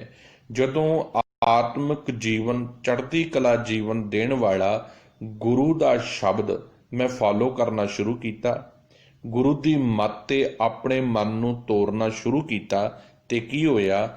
ਜਨਮ ਮਰਨ ਦੁੱਖ ਕੱਟੀਏ। ਜਿਹੜਾ ਨਿਤ ਜੰਮਣ ਮਰਨ ਜੀਵਨ ਵਿੱਚ ਪਿਆ ਰਹਿੰਦਾ ਸੀ ਨਾ, ਨਿਤ ਵਿਚਾਰ ਜਨਮਦੇ ਸਨ, ਮਰਦੇ ਸਨ, ਨਿਤ ਇਹ ਜਿਹੜਾ ਜੀਵਨ ਦੇ ਵਿੱਚ ਤਾਣਾ ਪੇਟਾ ਬਣਦਾ ਰਹਿੰਦਾ ਸੀ, ਹੁਣ ਉਹ ਦੁੱਖ ਜੀਵਨ ਵਿੱਚੋਂ ਕੱਟਿਆ ਗਿਆ ਹੈ। ਹੁਣ ਜੀਵਨ ਮੁਕਤ ਹੋ ਗਿਆ ਹੈ। ਜਿਉਂਦਿਆਂ ਜੀ ਜੀਵਨ ਦੇ ਵਿੱਚ ਆਤਮਾ ਦਾ ਟਿਕਾਵ ਹੋ ਗਿਆ ਹੈ। ਵਿਚਾਰਾਂ ਦੇ ਜਿਹੜੇ ਤਾਲਮੇਲ ਸਨ, ਜਿਹੜੇ ਵਿਚਾਰ ਕਦੀ ਪਣਪਦੇ ਸਨ, ਕਦੀ ਮਰਦੇ ਸਨ, ਉਹ ਸਾਰਾ ਜੀਵਨ ਦੇ ਵਿੱਚੋਂ ਬਖੇੜਾ ਮੁੱਕ ਗਿਆ ਹੈ। ਹੁਣ ਨਿਰੰਤਰ ਸ਼ਾਂਤੀ ਹੈ, ਸਹਿਜ ਹੈ, ਲਾਗੇ ਸਹਿਜ ਧਿਆਨ। ਹੁਣ ਸੁੱਤੇ ਚਿੱਤ ਸਹਿਜ ਦੀ ਅਵਸਥਾ ਬਣ ਗਈ ਹੈ। ਹੁਣ ਸੁਰਤ ਸਿੱਖ ਬਣਨ ਲੱਗ ਪਈ ਹੈ। ਸੁਰਤ ਕਰਕੇ ਹੁਣ ਗੁਰੂ ਦੀ ਮੱਤ ਸਮਝ ਆਉਣ ਲੱਗ ਪਈ ਹੈ ਤੇ ਜੀਵਨ ਆਤਮਿਕ ਤੌਰ ਤੇ ਅਡੋਲ ਹੋ ਗਿਆ ਹੈ। ਹੁਣ ਦੁਨੀਆ ਦੀ ਕੋਈ ਲਾਲਚ, ਦੁਨੀਆ ਦਾ ਕੋਈ ਡਰ ਮੈਨੂੰ ਆਪਣੇ ਗੁਰੂ ਦੇ ਸਿਧਾਂਤ ਤੋਂ ਡੁਲਾ ਨਹੀਂ ਸਕਦਾ, ਭੜਕਾ ਨਹੀਂ ਸਕਦਾ, ਕਿਉਂਕਿ ਮੈਨੂੰ ਐਨ ਬਿਲਕੁਲ ਸਿੱਧਾ ਆਪਣੇ ਜੀਵਨ ਦਾ ਨਿਸ਼ਾਨਾ, ਆਪਣੇ ਜੀਵਨ ਦੀ ਮੰਜ਼ਿਲ ਨਜ਼ਰ ਆਉਣ ਲੱਗ ਪਈ ਹੈ ਕਿ ਮੈਂ ਆਪਣੇ ਜੀਵਨ ਨੂੰ ਸੱਚ ਦੇ ਰਾਹ ਤੇ ਤੋਰ ਕੇ ਇਸੇ ਹੀ ਜੀਵਨ ਵਿੱਚ ਪਰਮਾਤਮਾ ਦੇ ਨਾਲ ਇਕਮਿਕ ਹੋ ਜਾਣਾ ਹੈ। ਮੇਰੇ ਮਨ ਪ੍ਰਭ ਸ਼ਰਨਾਈ ਪਾਏ। ਫਿਰ ਹੇ ਮੇਰੇ ਮਨ, ਪਰਮਾਤਮਾ ਦੀ ਸ਼ਰਨ ਵਿੱਚ ਹੀ ਰਿਹਾ ਕਰ। ਹਰ ਬਿਨ ਦੂਜਾ ਕੋ ਨਹੀਂ, ਏਕੋ ਨਾਮ ਧਿਆਏ। ਕਿਉਂਕਿ ਪਰਮਾਤਮਾ ਪ੍ਰਭੂ ਤੋਂ ਬਿਨਾ ਕੋਈ ਵੀ ਤੇਰਾ ਆਸਰਾ ਨਹੀਂ ਹੋ ਸਕਦਾ, ਕੋਈ ਵੀ ਤੇਰਾ ਰਾਖਾ ਨਹੀਂ ਹੋ ਸਕਦਾ। ਉਹੀ ਹੈ ਜੋ ਕੇਵਲ ਤੇਰਾ ਰਕਸ਼ਕ ਹੈ, ਤੇਰਾ ਰਾਖਾ ਹੈ। ਇਸ ਕਰਕੇ ਹੇ ਮੇਰੇ ਮਨ, ਇੱਕੋ ਨਾਮ ਤੇ ਆਏ। ਇੱਕੋ ਇੱਕ ਕੇਵਲ ਤਾਂ ਕੇਵਲ ਅਕਾਲ ਪੁਰਖ ਵਾਹਿਗੁਰੂ ਨੂੰ ਆਪਣੇ ਜੀਵਨ ਦਾ ਆਧਾਰ ਬਣਾ। ਉਹਦੇ ਹੀ ਹੁਕਮ ਨੂੰ ਮੰਨ। ਇਹ ਤੋਂ ਇਲਾਵਾ ਹੋਰ ਕਿਸੇ ਦਾ ਹੁਕਮ ਮੰਨਣ ਦੀ ਲੋੜ ਨਹੀਂ। ਰਹਾਓ। ਕੀਮਤ ਕਹਿਣ ਨਾ ਜਾਈਐ, ਸਾਗਰ ਗੁਣੀ ਅਥਾ। ਕੀਮਤ ਦਾ ਅਰਥ ਆ ਮੁੱਲ, ਕਹਿਣ ਨਾ ਜਾਏ ਦੱਸਿਆ ਨਹੀਂ ਜਾ ਸਕਦਾ। ਸਾਗਰ ਦਾ ਅਰਥ ਆ ਸਮੁੰਦਰ, ਗੁਣੀ ਗੁਣਾ ਦਾ, ਅਥਾ ਦਾ ਅਰਥ ਆ ਡੂੰਘਾ, ਬੜਾ ਹੀ ਡੂੰਘਾ। ਸਭ ਕਹਿੰਦੇ ਜਿਹੜੇ ਪਰਿਪੂਰਨ ਪਰਮਾਤਮਾ ਵਾਹਿਗੁਰੂ ਜੀ ਨੇ ਨਾ, ਉਹ ਸਾਰੇ ਗੁਣਾਂ ਦਾ ਸਮੁੰਦਰ ਨੇ। ਐਸਾ ਸਮੁੰਦਰ ਹੈ ਜਿਸ ਦੀ ਕੋਈ ਵੀ ਡੂੰਘਾਈ ਨਾ ਅੱਜ ਤੱਕ ਲੱਭ ਸਕਿਆ ਤੇ ਨਾ ਹੀ ਕੋਈ ਲੱਭ ਸਕੇਗਾ, ਤੇ ਨਾ ਹੀ ਕੋਈ ਉਸ ਦਾ ਮੁੱਲ ਹੀ ਦੱਸਿਆ ਜਾ ਸਕਦਾ ਹੈ। ਭਾਵ ਕੀਮਤੀ ਤੋਂ ਕੀਮਤੀ ਵੀ ਕੋਈ ਐਸੀ ਸ਼ੈ ਨਹੀਂ ਜਿਸ ਦੇ ਵੱਟੇ ਪਰਮਾਤਮਾ ਮਿਲ ਜਾਵੇ। ਬਿਲਕੁਲ ਸਾਫ਼ ਸ਼ਬਦ ਨੇ। ਗੁਰੂ ਨਾਨਕ ਸਾਹਿਬ ਜੀ ਨੇ ਸ਼੍ਰੀ ਰਾਗ ਦੇ ਬਚਨਾਂ 'ਚ ਹੀ ਆਪਾਂ ਪਿੱਛੇ ਪੜ੍ਹ ਕੇ ਆਏ ਹਾਂ, ਇਹ ਬਾਤ ਸਮਝਾਈ ਹੈ। ਕੂਸਾਂ ਕਟੀਆਂ ਵਾਰ-ਵਾਰ, ਪੀਸਨ ਪੀਸਾ ਪਾਉ। ਅੱਗੀ ਸੇਤੀ ਜਾਲੀਆਂ, ਭਸਮ ਸੇਤੀ ਰਲ ਜਾਉ। ਭੀ ਤੇਰੀ ਕੀਮਤ ਨਾ ਪਵੈ, ਹੋਂ ਕੇਵਡ ਆਖਾ ਨਾਉ। ਸਤਿਗੁਰੂ ਕਹਿੰਦੇ ਮੈਂ ਤੇਰੀ ਕੀਮਤ ਦੱਸ ਹੀ ਨਹੀਂ ਸਕਦਾ, ਪਰ ਲੋਕਾਂ ਦਾ ਸੁਭਾਅ ਹੈ, ਸੁਣ ਵੱਡਾ ਆਖੇ ਸਭ ਕੋਏ, ਕੇਵਡ ਵੱਡਾ ਡੀਠਾ ਹੋਏ। ਕੀਮਤ ਪਾਏ ਨਾ ਕਿਹਾ ਜਾਏ। ਸਤਿਗੁਰੂ ਕਹਿੰਦੇ ਸੁਣ ਸੁਣ ਕੇ ਸਾਰੇ ਹੀ ਕਹੀ ਜਾਂਦੇ ਨੇ ਰੱਬ ਵੱਡਾ ਹੈ। ਅਸੀਂ ਸੁਣ ਕੇ ਹੀ ਕਹਿ ਰਹੇ ਹਾਂ, ਉਮਰ ਲੰਘ ਗਈ ਹੈ ਸੁਣ ਸੁਣ ਕੇ ਕਹਿਣ ਦੀ, ਪਰ ਅਸੀਂ ਪ੍ਰਮਾਤਮਾ ਨੂੰ ਕਦੀ ਫੀਲ ਨਹੀਂ ਕੀਤਾ, ਕਦੀ ਮਹਿਸੂਸ ਕਰਨ ਦੀ ਕੋਸ਼ਿਸ਼ ਨਹੀਂ ਕੀਤੀ। ਸਤਿਗੁਰੂ ਕਹਿੰਦੇ ਕਿਵੇਂ ਫੀਲ ਕੀਤਾ ਜਾਵੇ, ਪਰਮਾਤਮਾ ਨੂੰ ਮਹਿਸੂਸ ਕਿਵੇਂ ਕੀਤਾ ਜਾਵੇ। ਬਲਿਹਾਰੀ ਕੁਦਰਤ ਵਸਿਆ। ਕੁਦਰਤ ਦੇ ਵਿੱਚੋਂ ਫੀਲ ਕਰ ਪਰਮਾਤਮਾ ਨੂੰ। ਆਪਣੇ ਦੇ ਉੱਪਰ ਧਿਆਨ ਦੇ, ਤੂੰ ਹੈ ਕੀ ਹੈ। ਵਿਸ਼ਟਾ ਗੰਦਗੀ ਨਾਲ ਭਰਿਆ ਹੋਇਆ ਇਹ ਜਿਸਮ ਹੈ, ਜਿਹਦੇ ਵਿੱਚ ਨਿਤ ਵਿਸ਼ਟਾ ਨਿਕਲਦੀ ਹੈ, ਗੰਦਗੀ ਭਰੀ ਪਈ ਹੈ, ਖੂਨ ਮਿੱਝਦਾ ਬਣਿਆ ਇਹ ਸਰੀਰ ਹੈ। ਜਲ ਕੀ ਭੀਤ ਪਵਨ ਕਾ ਥੰਬਾ, ਰਕਤ ਬੂੰਦ ਕਾ ਗਾਰਾ। ਹਾੜ ਮਾਸ ਨਾੜੀ ਕੋ ਪਿੰਜਰ, ਪੰਖੀ ਬਸੇ ਵਿਚਾਰਾ। ਤੇ ਮੁੱਲ ਇੰਨਾ ਕੀ ਇਹ ਸਰੀਰ ਦਾ, ਜਦ ਤੱਕ ਇਹ ਪੰਖੀ ਵਿੱਚ ਉਡਾਰੀਆਂ ਮਾਰ ਰਹੇ। ਜਿੱਦਣ ਇਹ ਸਵਾਸ ਰੂਪੀ ਪਕਸ਼ੀ ਉਡਾਰੀ ਮਾਰ ਗਿਆ, ਇਸ ਸਰੀਰ ਦਾ ਕੋਈ ਮੁੱਲ ਨਹੀਂ। ਆਪਣੇ ਆਪ ਤੇ ਕਿਤੇ ਝਾਤੀ ਮਾਰ ਲਾ। ਰੱਬ ਨੇ ਇੱਕ ਜੀਭ ਦਿੱਤੀ ਹੈ, ਕਿਤਨੇ ਸਵਾਦ ਦਿੱਤੇ ਨੇ। ਅੱਜ ਜੇ ਅਸੀਂ ਸਵਾਦ, ਕਦੀ ਕਹਿੰਦੇ ਆ ਜੀ ਅੱਜ ਸਾਗ ਬਣਾਓ ਜੀ, ਕਦੀ ਕਹਿੰਦੇ ਅੱਜ ਪਨੀਰ ਬਣਾਓ ਜੀ, ਕੀ ਹੈ? ਜੀਭ ਦੇ ਸਵਾਦ ਨੇ ਨਾ, ਜੀਭ ਦੇ ਉੱਤੇ ਟੇਸਟ ਦਿੱਤੇ ਨੇ। ਜਾਨਵਰ ਕੋਲ ਕੋਈ ਜੀਭ ਦਾ ਸਵਾਦ ਨਹੀਂ। ਇਸੇ ਕਰਕੇ ਉਹ ਘਾਹ ਖਾਈ ਜਾਂਦਾ ਹੈ, ਪਰਾਲੀ ਖਾਈ ਜਾਂਦਾ ਹੈ, ਕਿਉਂਕਿ ਉਹਦੀ ਜੀਭ ਦਾ ਕੋਈ ਸਵਾਦ ਹੀ ਨਹੀਂ ਹੈ, ਉਹਦੀ ਜੀਭ ਦਾ ਕੋਈ ਟੇਸਟ ਨਹੀਂ ਹੈ। ਪਰਮਾਤਮਾ ਨੇ ਮਨੁੱਖ ਨੂੰ ਇਹ ਸੈਂਸਰ ਦਿੱਤੇ ਨੇ। ਹੁਣ ਕਿਤਨਾ ਮਹਾਨ ਉਹ ਪਰਮਾਤਮਾ ਹੋਵੇਗਾ ਜਿਹਨੇ ਆਪਣੇ ਕਾਰਖਾਨੇ ਦੇ ਵਿੱਚੋਂ ਐਸਾ ਮਨੁੱਖ ਸਾਜੇ। ਇਸੇ ਕਰਕੇ ਉਹ ਕਰਤਾ ਪੁਰਖ ਹੈ। ਕਿਤਨੇ ਦਿਮਾਗ ਦਿੱਤੇ ਨੇ, ਕਿਤਨੀ ਸੁਚੇਤ ਸ਼ਕਤੀ ਦਿੱਤੀ ਹੈ ਮਨੁੱਖ ਨੂੰ। ਹੈਰਾਨ ਹੋ ਜਾਂਦਾ ਹੈ ਮਨੁੱਖ, ਵਿਸਮਾਦ ਹੋ ਜਾਂਦਾ ਹੈ। ਪਰ ਸਾਹਿਬ ਕਹਿੰਦੇ ਇਤਨਾ ਸਭ ਕੁਝ ਕਰਨ ਦੇ ਬਾਵਜੂਦ ਵੀ ਕੀਮਤ ਕਹਿਣ ਨਾ ਜਾਈ, ਉਹਦੀ ਕੋਈ ਕੀਮਤ ਨਹੀਂ ਦਿੱਤੀ ਜਾ ਸਕਦੀ।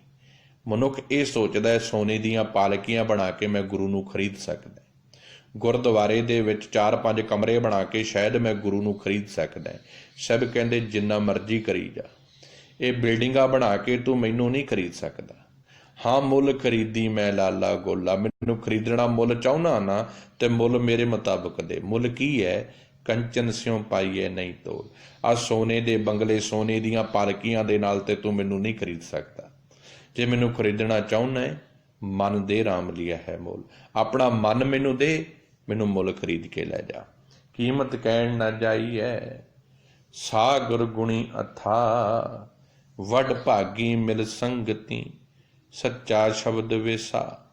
ਵੱਡ ਭਾਗੀ ਦਾ ਅਰਥ ਆ ਵੱਡਿਆਂ ਭਾਗਾਂ ਵਾਲੇ। ਹੁਣ ਵੱਡਿਆਂ ਭਾਗਾਂ ਵਾਲੇ ਕੌਣ ਨੇ? ਇਹਦਾ ਮਤਲਬ ਤੇ ਇਹ ਹੈ ਕਿ ਹਰ ਇੱਕ ਮਨੁੱਖ ਜਿਹੜਾ ਬੰਦਗੀ ਨਹੀਂ ਕਰਦਾ ਉਹ ਇਹ ਗੱਲ ਦਾ ਲੈ ਸਕਦਾ ਐਕਸਕਿਊਜ਼ ਕਿ ਬਈ ਮੇਰੇ ਅਜੇ ਭਾਗ ਨਹੀਂ ਜਾਗੇ। ਸਾਹਿਬ ਕਹਿੰਦੇ ਉਹ ਵੱਡੇ ਭਾਗ ਤੂੰ ਆਪ ਬਣਾਉਣੇ ਨੇ। ਚਰਨ ਸ਼ਰਨ ਗੁਰ ਏਕ ਪੈਂਡਾ ਜਾਏ ਚੱਲ। ਇੱਕ ਕਦਮ ਤੂੰ ਆਪ ਗੁਰੂ ਜੀ ਦੇ ਵੱਲ ਪਟਣਾ ਹੈ, ਇਹ ਤਾਂ ਹੀ ਤੇਰੇ ਵੱਡੇ ਭਾਗ ਬਣਨਗੇ। ਭਾਗ ਦਾ ਅਰਥ ਹੈ ਹਿੱਸਾ। ਤੇਰੇ ਵੱਡੇ ਜੀਵਨ ਦੇ ਵਿੱਚ ਹਿੱਸਾ ਗੁਰੂ ਸ਼ਬਦ ਦਾ ਹੋਣਾ ਚਾਹੀਦਾ ਹੈ। ਜਦੋਂ ਤੇਰੇ ਇਹ ਜੀਵਨ ਦੇ ਕਰਮ ਤੂੰ ਚੰਗੇ ਕਰਨੇ ਸ਼ੁਰੂ ਕਰ ਦੇਵੇਂਗਾ, ਜਦੋਂ ਤੇਰਾ ਸੁਭਾਅ ਗੁਰੂ ਦੀ ਮੱਤ ਦੇ ਮੁਤਾਬਕ ਬਦਲਣ ਲੱਗ ਪਵੇਗਾ, ਕੰਮ ਤੇਰੇ ਚੰਗੇ ਹੋਣ ਲੱਗ ਪੈਣਗੇ, ਤੇ ਸਾਹਿਬ ਕਹਿੰਦੇ ਫਿਰ ਅਹੰਕਾਰ ਜੀਵਨ ਦੇ ਵਿੱਚੋਂ ਮਿਟਦਾ ਜਾਵੇਗਾ। ਫਿਰ ਇਹ ਨਹੀਂ ਕਦੀ ਜਤਲਾਵੇਂਗਾ ਕਿ ਮੈਂ ਆਪਣੀ ਹਉਮੈ ਦੇ ਕਾਰਨ ਜਾਂ ਆਪ ਮੈਂ ਰੱਬ ਨੂੰ ਮਿਲਿਆ ਨਾ। ਫਿਰ ਕੋਈ ਪੁੱਛੇਗਾ ਤੂੰ ਪ੍ਰਮਾਤਮਾ ਨੂੰ ਕਿਵੇਂ ਮਿਲਿਆ, ਐਸਾ ਤੇਰਾ ਸੁਭਾਅ ਕਿਵੇਂ ਬਣਿਆ, ਇੰਨੀ ਨਿਮਰਤਾ, ਇੰਨੀ ਹਲੀਮੀ, ਇੰਨੀ ਮਿਠਾਸ ਤੇਰੇ ਜੀਵਨ ਦੇ ਵਿੱਚ ਕਿਵੇਂ ਆਈ ਹੈ। ਫਿਰ ਤੂੰ ਇਹੀ ਕਵੇਂਗਾ ਮੈਂ ਆਪਣੇ ਆਪ ਨੂੰ ਬਹੁਤ ਵੱਡਿਆਂ ਭਾਗਾਂ ਵਾਲਾ ਸਮਝਦਾ ਹੈ ਕਿ ਮੇਰੇ ਉੱਤੇ ਮੇਰੇ ਪ੍ਰਮਾਤਮਾ ਜੀ ਤਰੁੱਠੇ ਨੇ। ਵਿਡ ਭਾਗੀ ਮਿਲ ਸੰਗਤੀ। ਹੇ ਮੇਰੇ ਭਾਗਾਂ ਵਾਲੇ ਮਨ, ਸਤਿਗੁਰੂ ਕੀ ਸੰਗਤ ਵਿੱਚ ਬੈਠ ਤੇ ਕੀ ਕਰ, ਸੱਚਾ ਸ਼ਬਦ ਵਿਚਾ ਵਿਸਾਹ। ਤੇ ਉੱਥੇ ਬੈਠ ਕੇ ਗੁਰੂ ਜੀ ਦੀ ਸੰਗਤ ਕਰਕੇ, ਸਤਿਗੁਰੂ ਗੁਰੂ ਸ਼ਬਦ ਨਾਲ ਆਪਣੇ ਮਨ ਨੂੰ ਜੋੜ ਕੇ ਸਤਿਗੁਰੂ ਦੇ ਕੋਲ ਬਹਿ ਕੇ ਕੀ ਕਰ, ਸੱਚਾ ਸ਼ਬਦ ਵਿਸਾ। ਸਦਾ ਅਟਲ ਰਹਿਣ ਵਾਲੇ ਸੱਚੇ ਪ੍ਰਮਾਤਮਾ ਦੀ ਸਲਾਹ ਗੁਰੂ ਜੀ ਦੇ ਸ਼ਬਦ ਵਿੱਚੋਂ ਕਰ, ਸ਼ਬਦ ਦੀ ਗੁਰੂ ਜੀ ਦੀ ਬਾਣੀ ਦੇ ਵਿੱਚੋਂ ਕਰ, ਤਾਂ ਕਿ ਬਾਣੀ ਦਾ ਸੌਦਾ ਹੀ ਤੇਰੇ ਜੀਵਨ ਦਾ ਆਧਾਰ ਬਣਾ ਲੈ। ਬਾਣੀ ਦੇ ਨਾਲ ਜੁੜ ਕੇ ਹੀ ਤੂੰ ਸੱਚ ਦੇ ਰਾਹ ਤੇ ਤੁਰ ਸਕਦਾ ਹੈ। ਕਰ ਸੇਵਾ ਸੁਖ ਸਾਗੁਰੈ, ਸਿਰ ਸ਼ਾਹਾਂ ਪਾਤਸ਼ਾਹ। ਸੁਖ ਸਾਗਰੈ ਦਾ ਅਰਥ ਹੈ ਸੁਖਾਂ ਦੇ ਸਮੁੰਦਰ। ਸਿਰ ਸ਼ਾਹਾਂ, ਸਾਰਿਆਂ ਦੇ ਸਿਰਾਂ ਦਾ ਮਾਲਕ। ਸ਼ਾਹਾਂ ਦਾ ਸ਼ਾਹ ਪਾਤਸ਼ਾਹ। ਪਾਤਸ਼ਾਹ ਦਾ ਅਰਥ ਆ ਇੱਜ਼ਤ ਰੱਖਣ ਵਾਲਾ, ਸੱਚਾ ਨਿਰੰਕਾਰ। ਸਾਹਿਬ ਕਹਿੰਦੇ ਜਦੋਂ ਤੂੰ ਗੁਰੂ ਜੀ ਦੀ ਸੰਗਤ ਕਰੇਗਾ ਨਾ, ਗੁਰੂ ਸ਼ਬਦ ਨਾਲ ਜੁੜੇਗਾ, ਤੇ ਸਤਿਗੁਰੂ ਦੀ ਸੰਗਤ ਕੀਤਿਆਂ ਕੀ ਹੋਵੇਗਾ, ਤੈਨੂੰ ਇਹ ਜੀਵਨ ਦੀ ਜਾਂਚ ਸਮਝ ਆ ਜਾਵੇਗੀ। ਸਿੱਖੀ ਦੇ ਜੀਵਨ ਦੀ ਜਾਂਚ ਤੈਨੂੰ ਸਮਝ ਆ ਜਾਵੇਗੀ ਕਿ ਕਿਹੜੇ ਕਰਮ ਤੂੰ ਕਰਨੇ ਨੇ, ਜਿਨ੍ਹਾਂ ਕਰਮਾਂ ਨੂੰ ਕੀਤਿਆਂ, ਜਿਹੜੇ ਕਾਰਜ ਕੀਤਿਆਂ ਤੂੰ ਪ੍ਰਮਾਤਮਾ ਦੇ ਨੇੜੇ ਜਾ ਸਕਦਾ।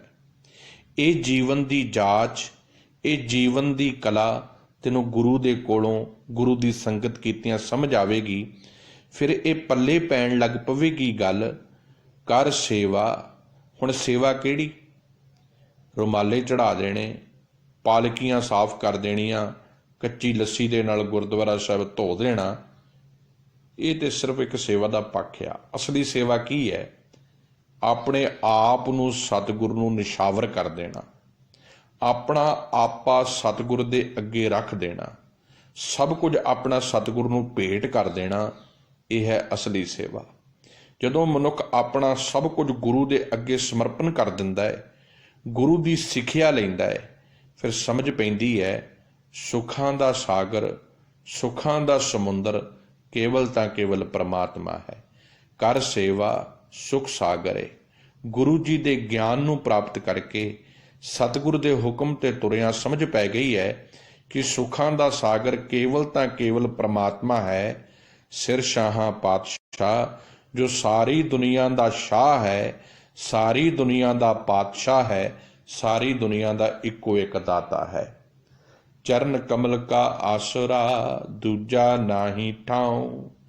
ਫਿਰ ਹੇ ਮੇਰੇ ਪਾਰ ਬ੍ਰਹਮ, ਮੈਨੂੰ ਤੇਰੇ ਹੀ ਸੋਹਣੇ ਚਰਨਾਂ ਦਾ ਆਸਰਾ ਹੈ। ਇਹ ਦ੍ਰਿੜ ਕਰ ਗਿਆ ਹੈ ਹੁਣ ਮਨ, ਇਹ ਭਰੋਸਾ ਵੱਜ ਗਿਆ ਹੈ ਤੇਰੇ ਹੀ ਗੁਣਾਂ ਦਾ ਆਧਾਰ ਹੈ। ਤੂੰ ਹੀ ਮੇਰੇ ਜੀਵਨ ਦੇ ਵਿੱਚ ਦਿਆਲੂ ਹੈ, ਤੂੰ ਹੀ ਕਿਰਪਾ ਕਰਨ ਵਾਲਾ ਕਿਰਪਾਲੂ ਹੈ, ਤੂੰ ਹੀ ਪਾਤਸ਼ਾਹ ਹੈ।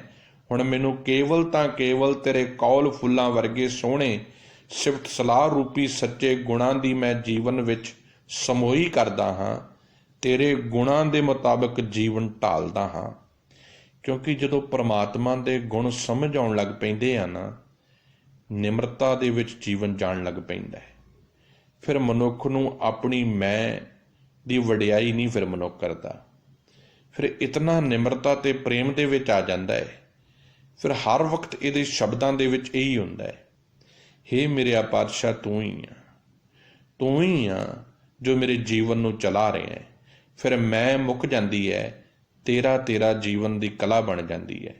ਚਰਨ ਕਮਲ ਕਾ ਆਸਰਾ ਦੂਜਾ ਨਾਹੀ ਠਾਉ। ਫਿਰ ਪਰਮਾਤਮਾ ਦੇ ਸਹਾਰੇ ਤੋਂ ਬਿਨਾ ਹੋਰ ਕਿਸੇ ਦਾ ਆਸਰਾ ਇਹ ਮਨ ਤੱਕਦਾ ਹੀ ਨਹੀਂ, ਹੋਰ ਕਿਸੇ ਦੇ ਸਹਾਰੇ ਦੀ ਟੇਕ ਇਹ ਮਨ ਰੱਖਦਾ ਹੀ ਨਹੀਂ, ਕਿਉਂਕਿ ਸਮਝ ਪੈ ਜਾਂਦੀ ਹੈ ਜੀਵਨ ਦਾ ਆਧਾਰ ਕੇਵਲ ਤਾਂ ਕੇਵਲ ਪਰਮਾਤਮਾ ਹੈ। ਮੈਂ ਧਰ ਤੇਰੀ ਪਾਰ ਬ੍ਰਹਮ ਤੇਰੇ ਤਾਣ ਰਹਾਓ।